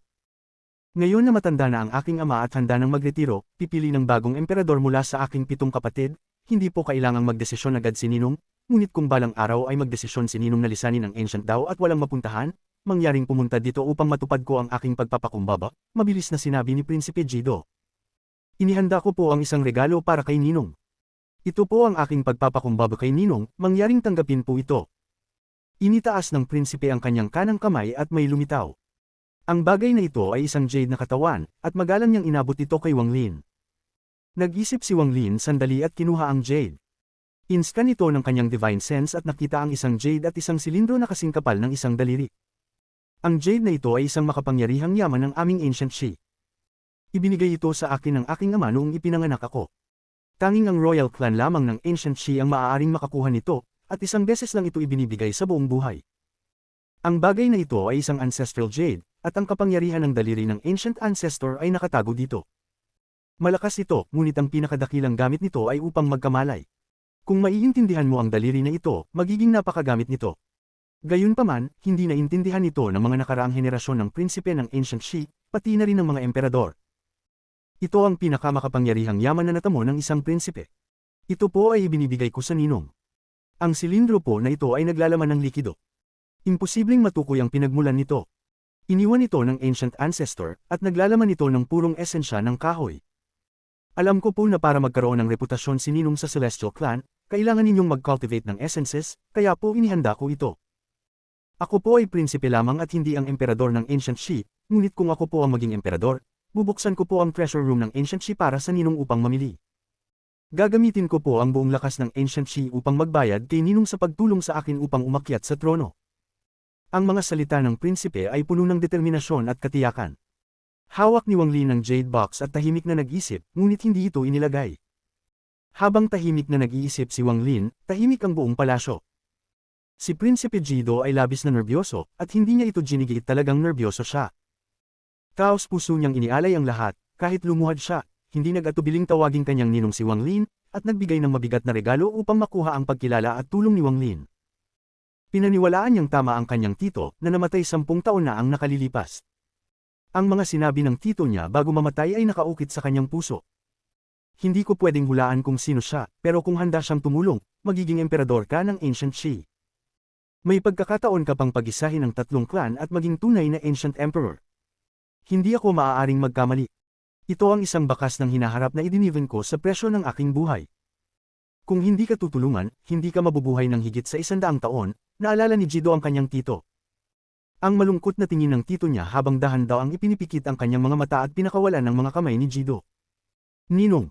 Lumuhad si Jido sa lupa at nagkautaw kay Wang Lin. Ang tunog ng mga salpukan ay umalingaw sa loob ng templo at binasag ang katahimikan. Ang mukha ng kanyang royal na kapatid na babae ay napakaputla. Ramdam niyang malaki ang halaga ng pangyayaring ito para sa kanyang kapatid na prinsipe. Matapos ang matagal na panahon, habang ang tunog ng salpukan ay umuukit, narinig ang mga salita ni Wang Lin. Bigyan mo ako ng jade na magbibigay daan sa akin upang matagpuan ka. Tumatagos ang saya sa mukha ni Jido. Agad niyang inalis ang isang jade at masigasig na inabot ito kay Wang Lin. Kung dumating po ang araw na aalis ako mula sa Ancient Dao, maaari ko po kayong tawaging Godfather. Nagdesisyon si Wang Lin na hindi siya magtaya ng buong hinaharap sa Ancient Dao. Gagamitin niya ang pagkakataong ito at mag-iwan ng backup. Pagkatapos niyang magsalita, inilagay ni Wang Lin ang jade box at ang jade na ibinigay sa kanya ni Jido. Lumabas siya at nagsimula na siyang maglakad palabas. Ang kanyang anyo ay nawala sa ulap. Royal Sister, sa aking pagkaintindi sa Ancient Dao Emperor, tiyak na magiging hindi komportable si Godfather. Ang isang makapangyarihang tao tulad niya ay hindi basta-basta kayang pigilan ng isang simpleng Ancient Dao Emperor. Tiyak na tutulong si Godfather sa akin. Kailangang mangyari. Tumayo ang babae at mahinang nagtanong, worth it ba ito? Tumawa si Prince Jido. Oo, worth it. Sa lakas niya ngayon, hindi na kailangan pang hanapin ni Godfather si Grand Empyrean Zuan Luo. Ipinapakita nito na pinahahalagahan ni Godfather ang kanyang mga relasyon. Dahil nirespeto ko siya at tinanggap ko siyang aking Godfather, hindi niya ako sasaktan. Kabanata 2008 Pagsamba sa altar ng insenso. Ang Ancient Dao ng Ancient Clan ay matatagpuan sa timog kanlurang bahagi ng Immortal Astral Continent. Ang 12 kaharian ay maihahambing sa mga kontinente ng Celestial Clan, ngunit medyo mas malaki. Kung walang spatial bending at umaasa lang sa paglipad, tatagal ng maraming taon upang tawirin ang distansya. Ngunit ang Ancient Clan ay may mga dambuhalang Ancient Gods, Giant Ancient Demons, at Giant Ancient Devils. Ang mga kalahating sentient na nilalang na ito ay kayang punutin ang langit at lubos na paikliin ang oras ng biyahe. Ang mga ambasador ng Ancient Dao ay kinakailangang maglakbay ng ilang buwan mula sa Ancient Shi pabalik sa Imperial City ng Ancient Dao. Ang Imperial City ng Ancient Dao ay isang malaking lungsod na lumulutang sa hangin. Mula sa malayo, ang Space City na ito ay kamangha-mangha. Lumulutang ito sa kalangitan at naglalabas ng malakas na presyon. Maraming mga bato ang lumulutang sa paligid ng lungsod. Ang mga batong ito ay may iba't ibang laki, at unti-unting umiikot ito kasama ang Space City bilang sentro. Isang buwan pagkatapos bumalik ang mga ambasador ng Ancient Dao, tumawid si Wang Lin sa malawak na teritoryo ng Ancient Clan gamit ang mapa at nakarating dito. Tinitigan niya ang lungsod sa kalangitan ng matagal. Bagamat hindi kasing dambuhala ng Ancestral City ng Celestial Clan, kamangha-mangha pa rin ang lungsod na ito. Sa gitna ng lungsod, mayroong isang napakabigat na estatwa ng isang lalaki. Nakatingin siya sa langit na may contempt, at kahit si Wang Lin ay malinaw na naramdaman ang contempt mula sa malayo. Mahina siyang nagbulong, Ancient Ancestor. Sa labas ng Space City, ang mga umiikot na bato ay bumubuo ng isang malakas na proteksyon. Ang bawat isa na nais pumasok ay kailangan ng Identity Jade, kung hindi nila kayang maglakad ni isang hakbang papasok sa lungsod. Ito ang tuktok ng Imperial Power ng Ancient Dao. Dito nakatira ang Emperor ng Ancient Dao. Ang silangang bahagi ng Sky City ay binubuo ng mga mag-agarang palasyo na bumubuo sa Imperial Palace. Ang palasyo ay puno ng mga gwardya at mga restriction. Mayroon ding mahina na layer ng purple mist na nagbibigay ng pakiramdam ng pagkasuppress kapag tinitingnan. Sa mga mata ni Wang Lin, ang purple mist sa paligid ng palasyo ay parang nagko-condense sa isang malabong figure. Ang figurang ito ay napakabigat at parang kayang suportahan ng langit. Hindi makita ang itsura ng figure, kundi ang korona sa kanyang ulo lang ang makikita. Ang figure na ito ay naglalabas ng purong aura ng Ancient Clan. Ang Imperial City ng Ancient Dao ay hindi kasing laki ng Ancestral City, at hindi rin maihahambing ang palasyo. Gayunpaman, ang dami ng mga gwardya at pag-suppress dito ay malayo pa sa palasyo ng Celestial Emperor. Ang mga gwardya sa palasyo ay marami, pati na ang mga katulong sa loob ng palasyo ay may dissenting level ng cultivation. Tumayo si Wang Lin doon ng matagal bago siya umalis ng tingin. Humakbang siya ng hindi mabilis, ngunit ang kanyang katawan ay nawala. Naging usok siya at lumutang papasok sa Sky City. Ang mga layer ng proteksyon sa paligid ng Sky City ay magpapahirap sa karaniwang tao na makapasok. Kahit ang malalakas na tao ay maguguluhan at mapipigilan. Kailangan nilang sundin ang mga patakaran ng Sky City at gamitin ang kanilang Identity Jades upang makapasok. Sa mga mata ng mga tao ng Ancient Dao, 9 na tao lamang ang maaaring baliwalain ang proteksyon sa paligid ng Sky City. Ang mga 9 na ito ay ang 9 na Grand Empirines. Sila lamang ang maaaring pumasok ng mahinahon sa Imperial City ng Ancient Dao. Ngunit ngayon, may isa pang tao. Ang mga layer ng restriction ay hindi kayang pigilan ang katawan ni Wang Lin na parang usok, kaya't siya ay nakapaglakad papunta sa kalsada ng Imperial City ng Ancient Dao. Maraming mga tao ng Ancient Dao ang naninirahan sa Imperial City, kaya't masigla ang lugar na ito. Tumayo si Wang Lin doon at tinitigan ang lugar. Tinitigan niya ang mga kalalakihan at kababaihan ng Ancient Dao, ngunit sa isang dahilan, hindi na siya nakaramdam ng kaparehong pagiging kabilang tulad ng unang beses siyang dumating sa Ancient Clan. Siguro alam na ni Teacher ang aking pagdating. Hindi na kailangang magpakalat ng Divine Sense si Wang Lin upang maramdaman ang isang bundok sa katimugang bahagi ng lungsod. Nakapaloob sa mga ulap ang bundok na ito at naglalabas ng aura ng isang Grand Empyrean. Nararamdaman ni Wang Lin ang kalambutan sa aura na ito. Bahagya siyang ngumiti at naglakad patimog. Sa katimugang bahagi ng lungsod, ang bundok ay tumagos sa mga ulap. May isang set ng hagdang-hagdang bato na paikot sa bundok na may mga handrails. Parang isang puok pasyalan. Dumarating ang mga sariwang aura. Kapag huminga ka dito, parang mas nagiging masigla ka. Maraming mga tao ng Ancient Dao ang umaakyat patungo sa templo sa tuktok. Kilala ito ng bawat isa sa Ancient Dao. Ito ang Ancient Dao Temple. Dito nakatira ang tanging Grand Empyrean ng Ancient Dao, si Zuan Luo. Ang Ancient Dao Temple ay bukas para sa kahit sinong miyembro ng Ancient Dao. Sinuman ay maaaring pumunta sa templo upang humingi ng tulong para sa kanilang breakthrough sa cultivation, ngunit bihira nilang makita si Grand Empyrean Xuanluo. Ang siyam na makapangyarihang tao ng Ancient Dao na sumusunod kay Xuanluo ang maggagabay sa kanila. Sa bawat oras, isa sa siyam ay laging naruroon sa Ancient Dao Temple upang magbigay liwanag sa kanilang mga kapwa miyembro ng clan. May isang dambuhalang incense stove sa labas ng templo. Kinakailangan ng 10 tao upang mag-surround dito. May puti-abong buhangin sa loob, at 9 na malalaking incense sticks ang nakatusok dito. Ang usok ay lumulutang papunta sa langit. Lahat ng mga tao ng Ancient Dao na pumunta sa Ancient Dao Temple upang maghanap ng enlightenment ay magbobo bago ito. Ang incense stove ay kakaiba. Habang mas maraming tao ang nagbubaw, mas tumtik ang usok. Ang 9 na incense sticks ay parang hindi nauubos at patuloy na naglalabas ng usok mula pa noong unang panahon. Habang umaakyat si Wang Lin sa hagdang-hagdang bato, tinitigan niya ang bundok at ang usok na lumulutang patungo sa langit. Naglakad siya hakbang-hakbang hanggang sa makarating siya sa tuktok ng bundok at nakita ang incense stove. Maraming mga tao ng Ancient Dao ang umakyat at magalang na naglakad patungo sa Ancient Dao Temple. Pagkatapos nilang magsamba sa 9 na incense stick sa loob ng stove, tila tumaas ang usok, ngunit ito ay hindi kapansin-pansin, at maliban na lang kung magbibigay pansin, mahirap itong mapansin. Tinitigan ni Wang Lin ang incense stove at tahimik na nag-isip. Dahan-dahan siyang naglakad papunta sa stove. Nang nasa tabi na siya ng stove, ipinagpalas ang kamay at nagbow. Ang bow na ito ay hindi para sa stove o ang incense sa loob, kundi para sa kanyang guro, si Xuanluo. Dahil pinili niyang dumating sa Ancient Dao, pinili niyang sundan ang kanyang guro, at pinili niyang tuparin ang kanyang pangako mula noong nakaraan, nais ni Wang Lin na mag-ugat dito mula sa kanyang puso. Naglakbay siya ng libu-libong taon, at ngayon ay nais na niyang mamuhay ng payapa dito. Pangalagaan ng Ancient Dao, pangalagaan ang muling pag-reincarnate ng kanyang guro. At iyon ang dahilan kung bakit sumunod si Wang Lin sa kaugalian at nagbow sa incense stove. Nang magdesisyon siyang magbow, ang incense ay rumaragasa at tila nagsimulang magliyab ng labis. Ang berdeng usok ay agad na naging 10 beses, 100 beses, 1,000 beses, o kahit 10,000 beses na mas matindi. Ang matinding pagbabago na ito ay nagdulot sa mga nakatapos ng pagyuko at naglalakad patungo sa Ancient Dao Temple upang huminto. Lumilingon sila at ipinakita ang mga ekspresyon ng takot.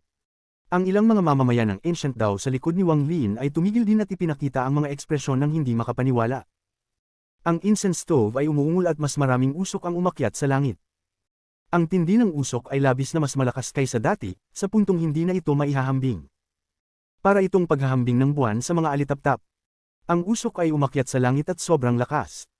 Lahat ng tao sa bundok, pati na rin ang mga nasa katimugang bahagi ng lungsod at kahit na mas malayo, ay malinaw na nakita ang usok na ito. Ang berdeng usok na ito ay nagbigay ng impresyon na parang nasusunog ang bundok habang umaakyat ito patungo sa langit. Bumuo ito ng hugis kabute sa langit at kumalat sa lahat ng direksyon. Pati na ang Imperial Palace sa silangan ay malinaw na nakita ito. Sa labas ng Ancient Dao Temple, ang lahat ng mga mamamayan ng Ancient Dao ay nagulat at ang kanilang mga mata ay puno ng pagkabigla. Hindi lamang sila, kundi ang lahat sa lungsod sa kalangitan na makakita nito ay nagulat din. At sa oras na ito, ang bow ni Wang Lin ay kalahating tapos pa lamang. Hindi pa niya natatapos ang buong bow.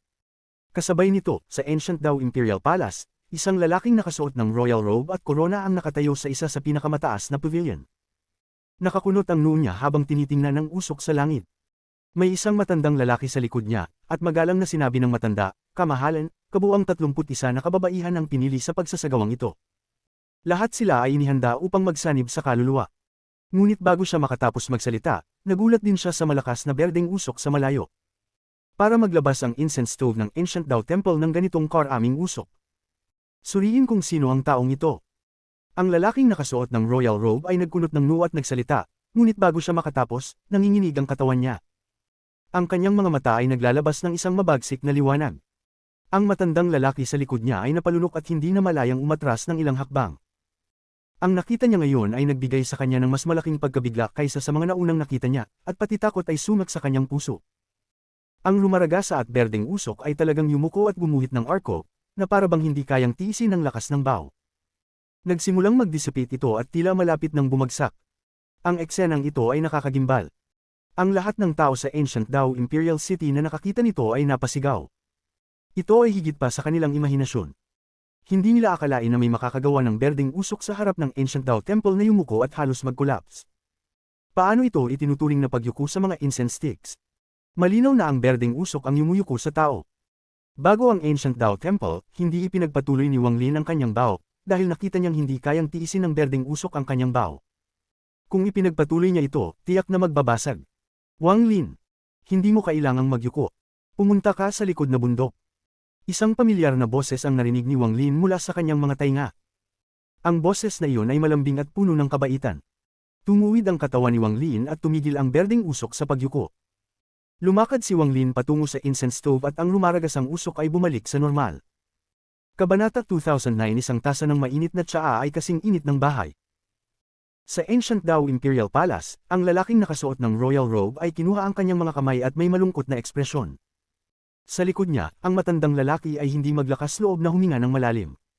Siya rin ay nagulat, ngunit dahil sa presyon, hindi siya maglakas loob na ipakita ito. Naramdaman ko ang aura ng soul blood, nagningning ang killing intent sa mga mata ng lalaking nakasuot ng royal robe. May hinala siya sa mga nakaraang ilang daang taon, at ito ay parang tinak sa kanyang puso. Pagkalipas ng ilang sandali, sinabi ng lalaking nakasuot ng royal robe, "Mabilis, pagsamahin ninyo ang mga piniling kababaihan sa kaluluwa." Bilang iyong utos. Agad na lumuhad ang matandang lalaki. Ang kanyang likod ay basang-basa sa pawis. Sa harap ng magkasunod na mood swings ng Ancient Dao Emperor, nakakita na siya ng maraming tao na pinatay ng walang dahilan. Iwinasiwas ng lalaking nakasuot ng royal robe ang kanyang manggas at naglaho. Sa katimugang bahagi ng lungsod, sa labas ng Ancient Dao Temple, si Wang Lin ay napapaligiran ng mga mamamayan ng Ancient Dao na tinitingnan siya ng may takot. Lumapit siya patungo sa Ancient Dao Temple ngunit hindi pumasok at sa halip ay naglaho siya bago ang templo. Nang muling magpakita si Wang Lin, siya ay nasa likod ng bundok, sa isang palasyo na parang paraiso. Sa kanyang tabi ay isang malinaw na ilog na dumadaloy sa isang batuhing daanan, at may mga isdang maligaya na lumalangoy sa loob nito. Sa tabi ng ilog ay isang kubo, at may isang batong mesa sa harap ng kubo kasama ang ilang mga batong upuan. Isang batang lalaki na nakasuot ng berdeng damit ang nakaupo sa isa sa mga batong upuan. Bagaman mukhang bata, naglalabas siya ng isang sinaunang aura na parabang siya ay nabuhay na ng maraming taon. Tinitingnan niya si Wang Lin nang may ngiti. May isang teapot sa batong mesa, at sa sandaling magpakita si Wang Lin, ang tubig ay kumulo at bubol. "Halika, tinimpla ng guro ang pot na ito ng tubig para sa iyo upang matikman natin ang tsaa ng magkasama." Si Wang Lin ay ngumiti rin at lumapit. Puno siya ng kalahating tasa para sa kanilang dalawa. Kinuha niya ang isang tasa at iniabot ito ng parehong kamay sa batang lalaking nakasuot ng berdeng damit. Tinanggap ng lalaki ito ng may ngiti at tinitingnan si Wang Lin ng may kabaitan sa mga mata. Si Wang Lin ay umupo sa tabi at kinuha ang kanyang sariling tasa ng tsaa. Ininom niya ito at pinaikit ang kanyang mata habang nararamdaman ang amoy na pumuno sa kanyang bibig. Ang init ng tsaa ay kumalat at pinapawi ang lamig sa buong katawan niya. "Kumusta?" tanong ng batang lalaking nakasuot ng berdeng damit. "May init ng bahay," sinabi ni Wang Lin at binuksan ang kanyang mga mata habang ngumiti. Nang marinig ito ng batang lalaki, agad siyang tumawa. Inantay niya ang kanyang disipulo na dumating at naghanda pa siya ng isang pot ng mainit na tsaa. Ito ay upang ipakita kay Wang Lin na mula ngayon, ito ang kanyang tahanan. Dahil ang tsaa ay kayang magpainit ng katawan at magdulot ng pakiramdam ng init. Hindi pa sila nagkita ng ilang daang taon, ngunit sa sandaling ito, walang hadlang sa pagitan nila. Tinitingnan ni Zuan Luo si Wang Lin, at habang tinitingnan siya, lalong naging kontento siya. Nang umalis siguro sa Celestial Clan, naramdaman kong talagang walang magawa, ngunit nang mapansin kong ikaw ay dumating sa Celestial Clan, alam ko na ang dalawa sa atin ay magtatagpo muli balang araw. Simula noon, naghanda na siguro ng pot ng tsaa na ito. Si Zuan Luo ay si Zuan Luo. Pinanood ni Guro ang lahat ng ginawa mo sa Celestial Clan, ngunit hindi nakapunta si Guro. Kung nagpunta si Guro, tiyak na mapapansin ng lahat ng Grand Empirines sa Celestial Clan, sabi ni Zuan Luo habang tinitingnan si Wang Lin. Ngunit naniwala ako na ang tanging disipulo na tinanggap ko ay magiging kakaiba. Siya ay lalabas mula sa Celestial Clan at pupunta sa Ancient Dao ko. Ipinatong ni Wang Lin ang tasa ng tsaa at ang kanyang mga mata ay tumingin kay Zuan Luo. Pangako ng disipulo kay Guro na pupunta dito at magbabantay sa Ancient Dao. White-haired Ascendant Empyrean, ang pinakamataas sa ilalim ng Grand Empirines. Tumawa si Zuan Luo habang tumayo. "Wang Lin, magpahinga ka muna ng ilang araw. Sa loob ng 3 araw, dadalhin kita sa ilang mga lugar na malaki ang matutulong sa iyong pagsasanay. Ito ang unang regalo ko sa iyo dahil tinanggap mo akong guro." Tumingin si Zuan Luo kay Wang Lin ng may ngiti, pagkatapos ay naglaho siya. "Wang Lin, ipinagkaloob ko sa iyo ang lugar na ito." Tumayo si Wang Lin at yumuko sa langit. Pagkalipas ng ilang sandali, itinaas niya ang kanyang ulo at tiningnan ang paligid ng may komplikadong mata. Ang komplikasyon sa kanyang mata ay unti-unting nawala. Kalimutan na, magstay na lang tayo sa Ancient Dao. Nagbuntong hininga si Wang Lin bago siya umupo sa batong upuan at tahimik na ininom ang tsaa. Nagdesisyon siyang manatili dito ng matagal. Kung walang aberya, maaari niyang bantayan ang Ancient Dao hanggang matupad niya ang kanyang pangako kay Zuan Luo, kahit na pakiramdam niyang hindi pa pamilyar siya sa lugar. 3 araw ang dumaan ng mabilis. Nanatili si Wang Lin sa paraiso na lugar at pinanood ang pagsikat at paglubog ng araw habang humihinga ng sariwang hangin. Pagkatapos ng 3 araw, naramdaman ni Wang Lin na tinatawag siya ni Zuan Luo. Lumakad siya at ang mga ripples ay umalangaw-ngaw. Pagkatapos ay naglaho siya mula sa paraiso. Nang magpakita siya muli, siya ay nasa harap ng Ancient Dao Temple.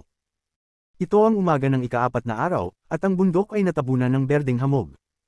Si Zuan Luo ay nakatayo sa harap ng Ancient Dao Temple, at nasa likod niya ang 9 na tao.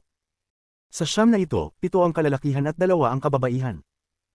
Ang kanilang mga pagsasanay ay kamangha-mangha at ang 9 sa kanila ay nakamit ang 27 stars upang makuha ang titulo ng Ancient Dao. Nang magpakita si Wang Lin, ang kanilang mga mata ay nagtutok sa kanya. Ang ekspresyon ni Wang Lin ay kalmado at ang kanyang mata ay dumaan sa 9 sa kanila. Ang may pinakamataas na antas ng pagsasanay ay isang matandang lalaki. Ang taong ito ay nagbigay kay Wang Lin ng pakiramdam na kasing lakas ng isang Ascendant Empyrean mula sa Celestial Clan. Tungkol sa iba pang 9, sila ay katumbas ng mga Empyrean Exalts. Habang tinitingnan sila ni Wang Lin, tinitingnan din siya ng mga ito. Ngunit kumpara sa kalmado ni Wang Lin, ang mga puso ng 9 na ito ay nanginginig nang makita siya. Sa kanilang pananaw, si Wang Lin ay parang naging isang malaking vortex na nilulunok ang kanilang mga titig. Maging ang sinaunang lakas sa loob ng kanilang katawan ay parang hinihigop din. Tahimik silang nag-isip saglit at pagkatapos ay yumuko kay Wang Lin. Pinagagalang namin ang Young Master. Wang Lin, ang 9 na ito ay nasa ilalim ng aking utos at sumunod sa akin ng maraming taon. Mula ngayon, sila ay susunod sa iyong mga utos. Si Wang Lin ay ngumiti at tiningnan ng 9 na yumuko sa kanya. Kalmadong sinabi ni Wang Lin, "Salamat, guro." Si Zuan Luo ay ngumiti at magsasalita sana, ngunit bigla siyang kumunat ng noo at tumingin sa langit. Napansin din ito ni Wang Lin at tiningnan ang langit. Samantalang ang 9 na ito, nakaramdam lang ng pagbabago sa langit at tumangala. Pagkalipas ng ilang sandali, isang malaking bilang ng ripples ang lumitaw sa langit at kumalat. Ang lila na liwanag ay kumislap at ang makapal na lila na usok ay kumalat. Pagkatapos ay narinig ang isang malakas na sigaw at isang pares ng malalaking kamay ang sumulpot mula sa lila na usok.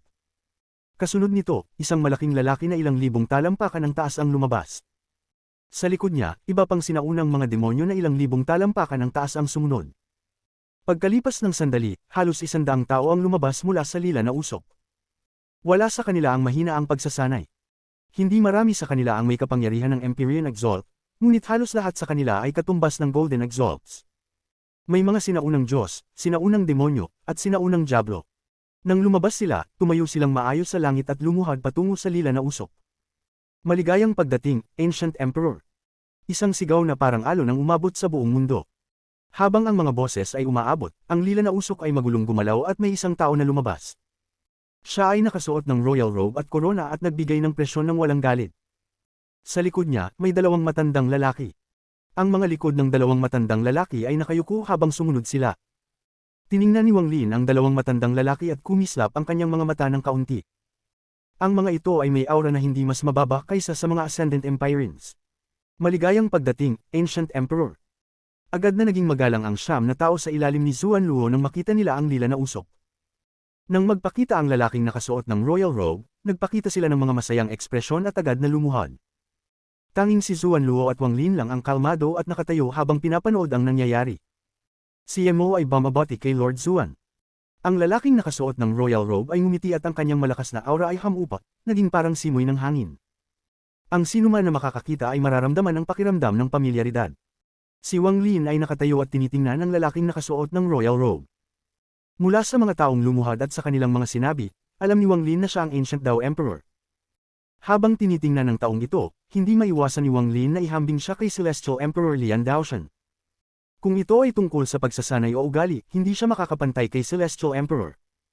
Ngunit mayroon siyang respeto ng mga tao, na malinaw na makikita mula sa 9 na tao sa ilalim ni Zuan Luo. Ang kanyang pagsasanay ay nasa antas lamang ng Empyrean Exalt. Ang ekspresyon ni Wang Lin ay nanatiling kalmado. Ang kapangyarihan ng Royal Family ay kayang magpabago sa Ancient Dao, ngunit hindi kayang impluwensyahan si Wang Lin. Nanatiling kalmado si Zuan Luo at mabangis na sinabi, "Bakit ka narito?" 3 araw na ang nakalipas, napansin niya daw ang lumaragas ang usok na umakyat sa langit at inisip na isang malakas na tao ang dumating sa Ancient Dao ko, kaya't dumating ako upang makita. Siya ba ang tao? Tumanggo ang Ancient Dao Emperor kay Wang Lin. Siya ang aking disipulo. Siguro narinig mo na rin siya. Ang white-haired Ascendant Empyrean mula sa Celestial Clan, si Wang Lin. Siya ang papalit sa akin habang ako ay nire-reincarnate upang protektahan ang Ancient Dao, kalmadong sinabi ni Zuan Luo habang tinitingnan ng Ancient Dao Emperor ng malalim. Wang Lin, siya ang Emperor ng aking Ancient Dao. Siya rin ang taong kailangan mong protektahan sa hinaharap. Kung magretiro siya, kailangan mong pumili mula sa maraming prinsipe upang maging bagong Emperor. Ito ang karapatan ng isang Grand Empyrean. Nanatiling kalmado ang ekspresyon ni Wang Lin, ngunit ang puso niya ay naguluhan. Ito ang unang pagkakataon na narinig niya na bawat henerasyon ng emperador ay pinipili ng Grand Empyrean. Ang Royal Family at ang Grand Empyreans ay magkasamang namuhay mula pa noong sinaunang panahon, marahil ito ang dahilan. Wala nang kalituhan kung bakit hiniling ni Prince Jido ang tulong ko. Ang aking lakas sa labanan ay pangunahin sa ilalim ng Grand Empyreans. Ang aking tulong ay makakatulong sa kanya upang makuha ang pabor ng Grand Empyrean. Habang pinagmumuni-muni ni Wang Lin, isang sigaw mula sa matandang lalaki sa tabi ng Emperor ang narinig. Bagaman ikaw ay disipulo ng isang Grand Empyrean, isa ka pa ring miyembro ng Ancient Dao. Ayon sa mga alituntunin, ang lahat ng mga kasapi ng angkan, maliban sa Grand Empyrean, ay kailangang yumuko sa harap ng Ancient Dao Emperor. Ikaw, bakit hindi ka yumuyuko? Ang mga mata ng matandang lalaki ay kumikislap ng malamig na galit at ang kanyang mga salita ay puno ng galit. Kabanata 2010 ang guro ay parang ama. Pagkatapos niyang magsalita, lahat ay tumahimik at ang mga mata ng lahat ay tumutok kay Wang Lin. Para bang totoo ang sinabi ng matandang lalaki sa Ancient Dao, maliban sa Grand Empyrean, kailangang magyuko ang lahat ng naruroon sa harap ng Ancient Dao Emperor. Ito ang simbolo ng kapangyarihang imperial. Kung hindi susunod, itinuturing itong hindi paggalang sa kapangyarihan ng imperyo. At sa Ancient Dao Clan, kakaunti lamang ang mga kasalanan na mas mabigat kaysa sa hindi paggalang sa kapangyarihan ng imperyo. Pati si Zuan Luo ay nagulat nang marinig ang mga salitang ito. Bagamat siya ay isang Grand Empyrean, siya pa rin ay kabilang sa Ancient Dao. Bago siya naging Grand Empyrean, kailangan pa rin niyang magyuko sa emperador ng henerasyong iyon bilang pagpapakita ng paggalang. Ang Ancient Dao Emperor ay ngumiti at tumingin kay Wang Lin, ngunit sa loob-loob niya ay tumawa ng pailalim. Dumating siya ngayon upang tiyakin kung ang taong nagdulot ng kakaibang nangyari sa incense stove ay ang taong hinala niya. Kung hindi, tatalunan niya ang taong iyon. Ngunit kung siya nga ang taong hinahanap, kailangang makita niya kung ano ang espesyal sa taong ito. Anong karapatan mo para maging disipulo ni Zuan Luo nang ako ay tinanggihan niya? Bakit ako may 6 na patak lamang at ikaw? Ikaw ay may 10th patak. At ang huling patak ay isang patak ng Soul Blood. Ang bagay na ito ay tinataka ni Zuan Luo, kaya hindi ito alam ng Ancient Dao. Hindi nagatubili si Zuan Luo na sabihin na sinumang lalabag dito ay papatayin, anuman ang kanilang pagkakakilanlan. Ang isang Grand Empyrean ay walang karapatang magdesisyon kung ako'y mabubuhay o mamatay. Ang dahilan kung bakit sinabi niya iyon noon ay dahil akala niya na ang kanyang disipulo ay makakamit ang pagkilala ng Empyrean Exalt Gu Dao. Ngunit hindi siya maaaring maging supling ng Royal Family. Hindi ko naniniwala na makakamtan niya ang pagkilala ng Grand Empyrean Gu Dao. Ang Ancient Dao Emperor ay patuloy na ngumingiti, ngunit sa ilalim ng kanyang ngiti ay matinding selos na nagtagal ng daan-daang taon. Ang selos na ito ay nagsimula nang makuha ni Wang Lin ang Soul Blood at patuloy hanggang sa ngayon, nang makita niyang si Wang Lin ay tunay na ang white-haired Ascendant Empyrean, numero 1 sa ilalim ng Grand Empyreans. Ang kanyang selos ay biglang nagliyab, ngunit pinigilan niya ito. Ang ekspresyon ni Wang Lin ay kalmado at ang kanyang mga mata ay dumaan sa Emperor. Nang tumigil ang kanyang mga mata sa matandang lalaking sumigaw sa kanya, ang kanyang mga mata ay naglabas ng gintong liwanag. Dahan-daang sinabi ni Wang Lin, anong sinabi mo? Ulitin mo ulit. Ang matandang lalaking ito ay may Ascendant Empyrean na cultivation, ngunit sa ilalim ng titig ni Wang Lin, ang kanyang ekspresyon ay labis na nagbago. Agad itong napalakas at ang kanyang ancient power ay kumalampag sa kanyang katawan.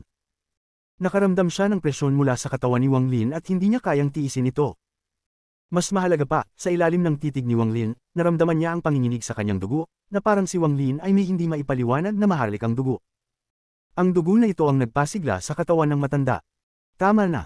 Dumating ka ba rito para papayukan ang aking disipulo? Siya ang magiging tagapangalaga ng Ancient Dao na pinili ko. Ipinakita ni Zuan Luo ang isang hindi magandang ekspresyon. Ang Ancient Dao Emperor ay ngumiti at lumingon sa matandang lalaki na may malamig na tingin. Bumangon ka. Ang disipulo ni Lord Zuan ay may parehong estado ko. Wala kang karapatang magsalita. Agad na tumanggo ang matandang lalaki. Basang-basa ng pawis. Hindi tiyak kung dahil sa sigaw ng Emperor o sa takot mula sa titig ni Wang Lin. Wang Lin, tama, narinig ko na ang pangalan mo, lalo na bilang ang white-haired Ascendant Empyrean na yumanig sa Celestial Clan. Nang una kitang marinig, nakaramdam ako ng panghihinayang na hindi ka lumitaw sa Ancient Dao. Pero ngayon, labis akong masaya. Ang makapangyarihang cultivator na ito, numero 1 sa ilalim ng Grand Empirans, ay isang miyembro ng aking Ancient Dao. Isang masayang bagay. Ang Ancient Dao Emperor ay ngumiti na parang labis na masaya. Shang-Chi. Habang ngumiti ang Ancient Dao Emperor, isang matandang lalaki sa likod niya ang agad na yumuko. Nasa inyong mga utos po. Ipahayag sa Ancient Dao Clan na si Wang Lin ang magiging tagapangalaga ng Ancient Dao at may pantay na estado sa akin. Maliban sa grand ceremony ng buong clan, hindi kinakailangang magyuko. Kung sino man ang magtatangkang sumuwi, ang buong clan nila ay papatayin. Ang matandang lalaki ay magalang na nagsabi, ayon po sa utos. Wang Lin, ipinagkakalob ko ito sa iyo. Gamit ito, maaari kang pumasok at lumabas sa palasyo ayon sa iyong nais. May ilang anak akong nais mong personal na makita at pumili ng tagapagmana ko. Ang Emperor ay ngumiti at inihampas ang kanyang kanang kamay. Isang purple jade ang lumitaw at lumulutang sa harap ni Wang Lin, naghihintay na tanggapin niya ito gamit ang dalawang kamay. Tahimik na nagmuni-muni si Wang Lin. Hindi naging minadali ang Ancient Emperor at patuloy na ngumiti habang hinihintay siya. Tahimik na nakatayo si Zuan Luo sa gilid. Alam niya na kung nais ni Wang Lin na manatili, kailangan niyang tanggapin ang kapangyarihan ng Imperial Family sa Ancient Dao. Sa katunayan, noong una, hindi nag-alala si Zuan Luo tungkol dito dahil mahina pa si Wang Lin noon. At agad paglabas mula sa Cave World, madali para kay Wang Lin na tanggapin ang kapangyarihan ng Imperial Family. Ngunit ang paglago ni Wang Lin ay higit pa sa inaasahan ni Zuan Luo. Bagamat natuwa siya sa pagbabago ni Wang Lin, nakaramdam din siya ng panghihinayang dahil sa cultivation level ni Wang Lin, kailangan pa niya ng oras upang tanggapin ang kapangyarihan ng Imperial Family. Ito ang aking pangako. Kaya kung tiisin ito, si Wang Lin ay nagbuntong hininga. Natural niyang nakikita ang ibig sabihin ng Emperor, ngunit hindi na niya nais pang magsalita pa. Habang nagbubuntong hininga, ilang hakbang siyang lumapit at tinanggap ang jade. Pagkatapos ay yumuko siya sa Emperor. Salamat po, Emperor. Hawak ni Wang Lin ang jade at walang pagbabago ang ekspresyon niya. Paatras siya ng ilang hakbang at tumayo sa tabi ni Zuan Luo. Ang Ancient Dao Emperor ay tumango at ngumiti. Tumingin siya kay Zuan Luo at nagtaas ng mga kamay. Magpaalam na ako ngayon. Masaya akong makilala ka ngayon, Wang Lin. Ang pagpili ni Lord Zuan ay para sa kinabukasan ng Ancient Dao ko. Pagkatapos makita si Zuan Luo na tumango, inihampas ng Emperor ang kanyang manggas. Hindi pa siya lumingon kay Wang Lin at umalis. Ang kanyang mga gwardya ay yumuko kay Zuan Luo at mabilis na umalis. Maya-maya, ang purple mist sa langit ay nawala at bumalik sa normal. Sa palasyo ng Sky City, ang Emperor ay lumitaw sa kanyang paboritong pavilion. Isang ngiti ang lumitaw sa kanyang mukha at nagsimulang tumawa. Anong pakialam ko kung disipulo siya ni Zuan Luo? Anong pakialam ko? May 10 patak ng dugo ng Ancient Ancestor, anong pakialam ko? At kahit na may isang patak ng soul blood siya, anong pakialam ko? Wang Lin, sa harap ko, kailangan mong magyuko. At hindi lang minsan, kundi palagi. Hindi mo ako matatamaan, dahil may proteksyon ako mula kay Grand Empyrean Gu Dao.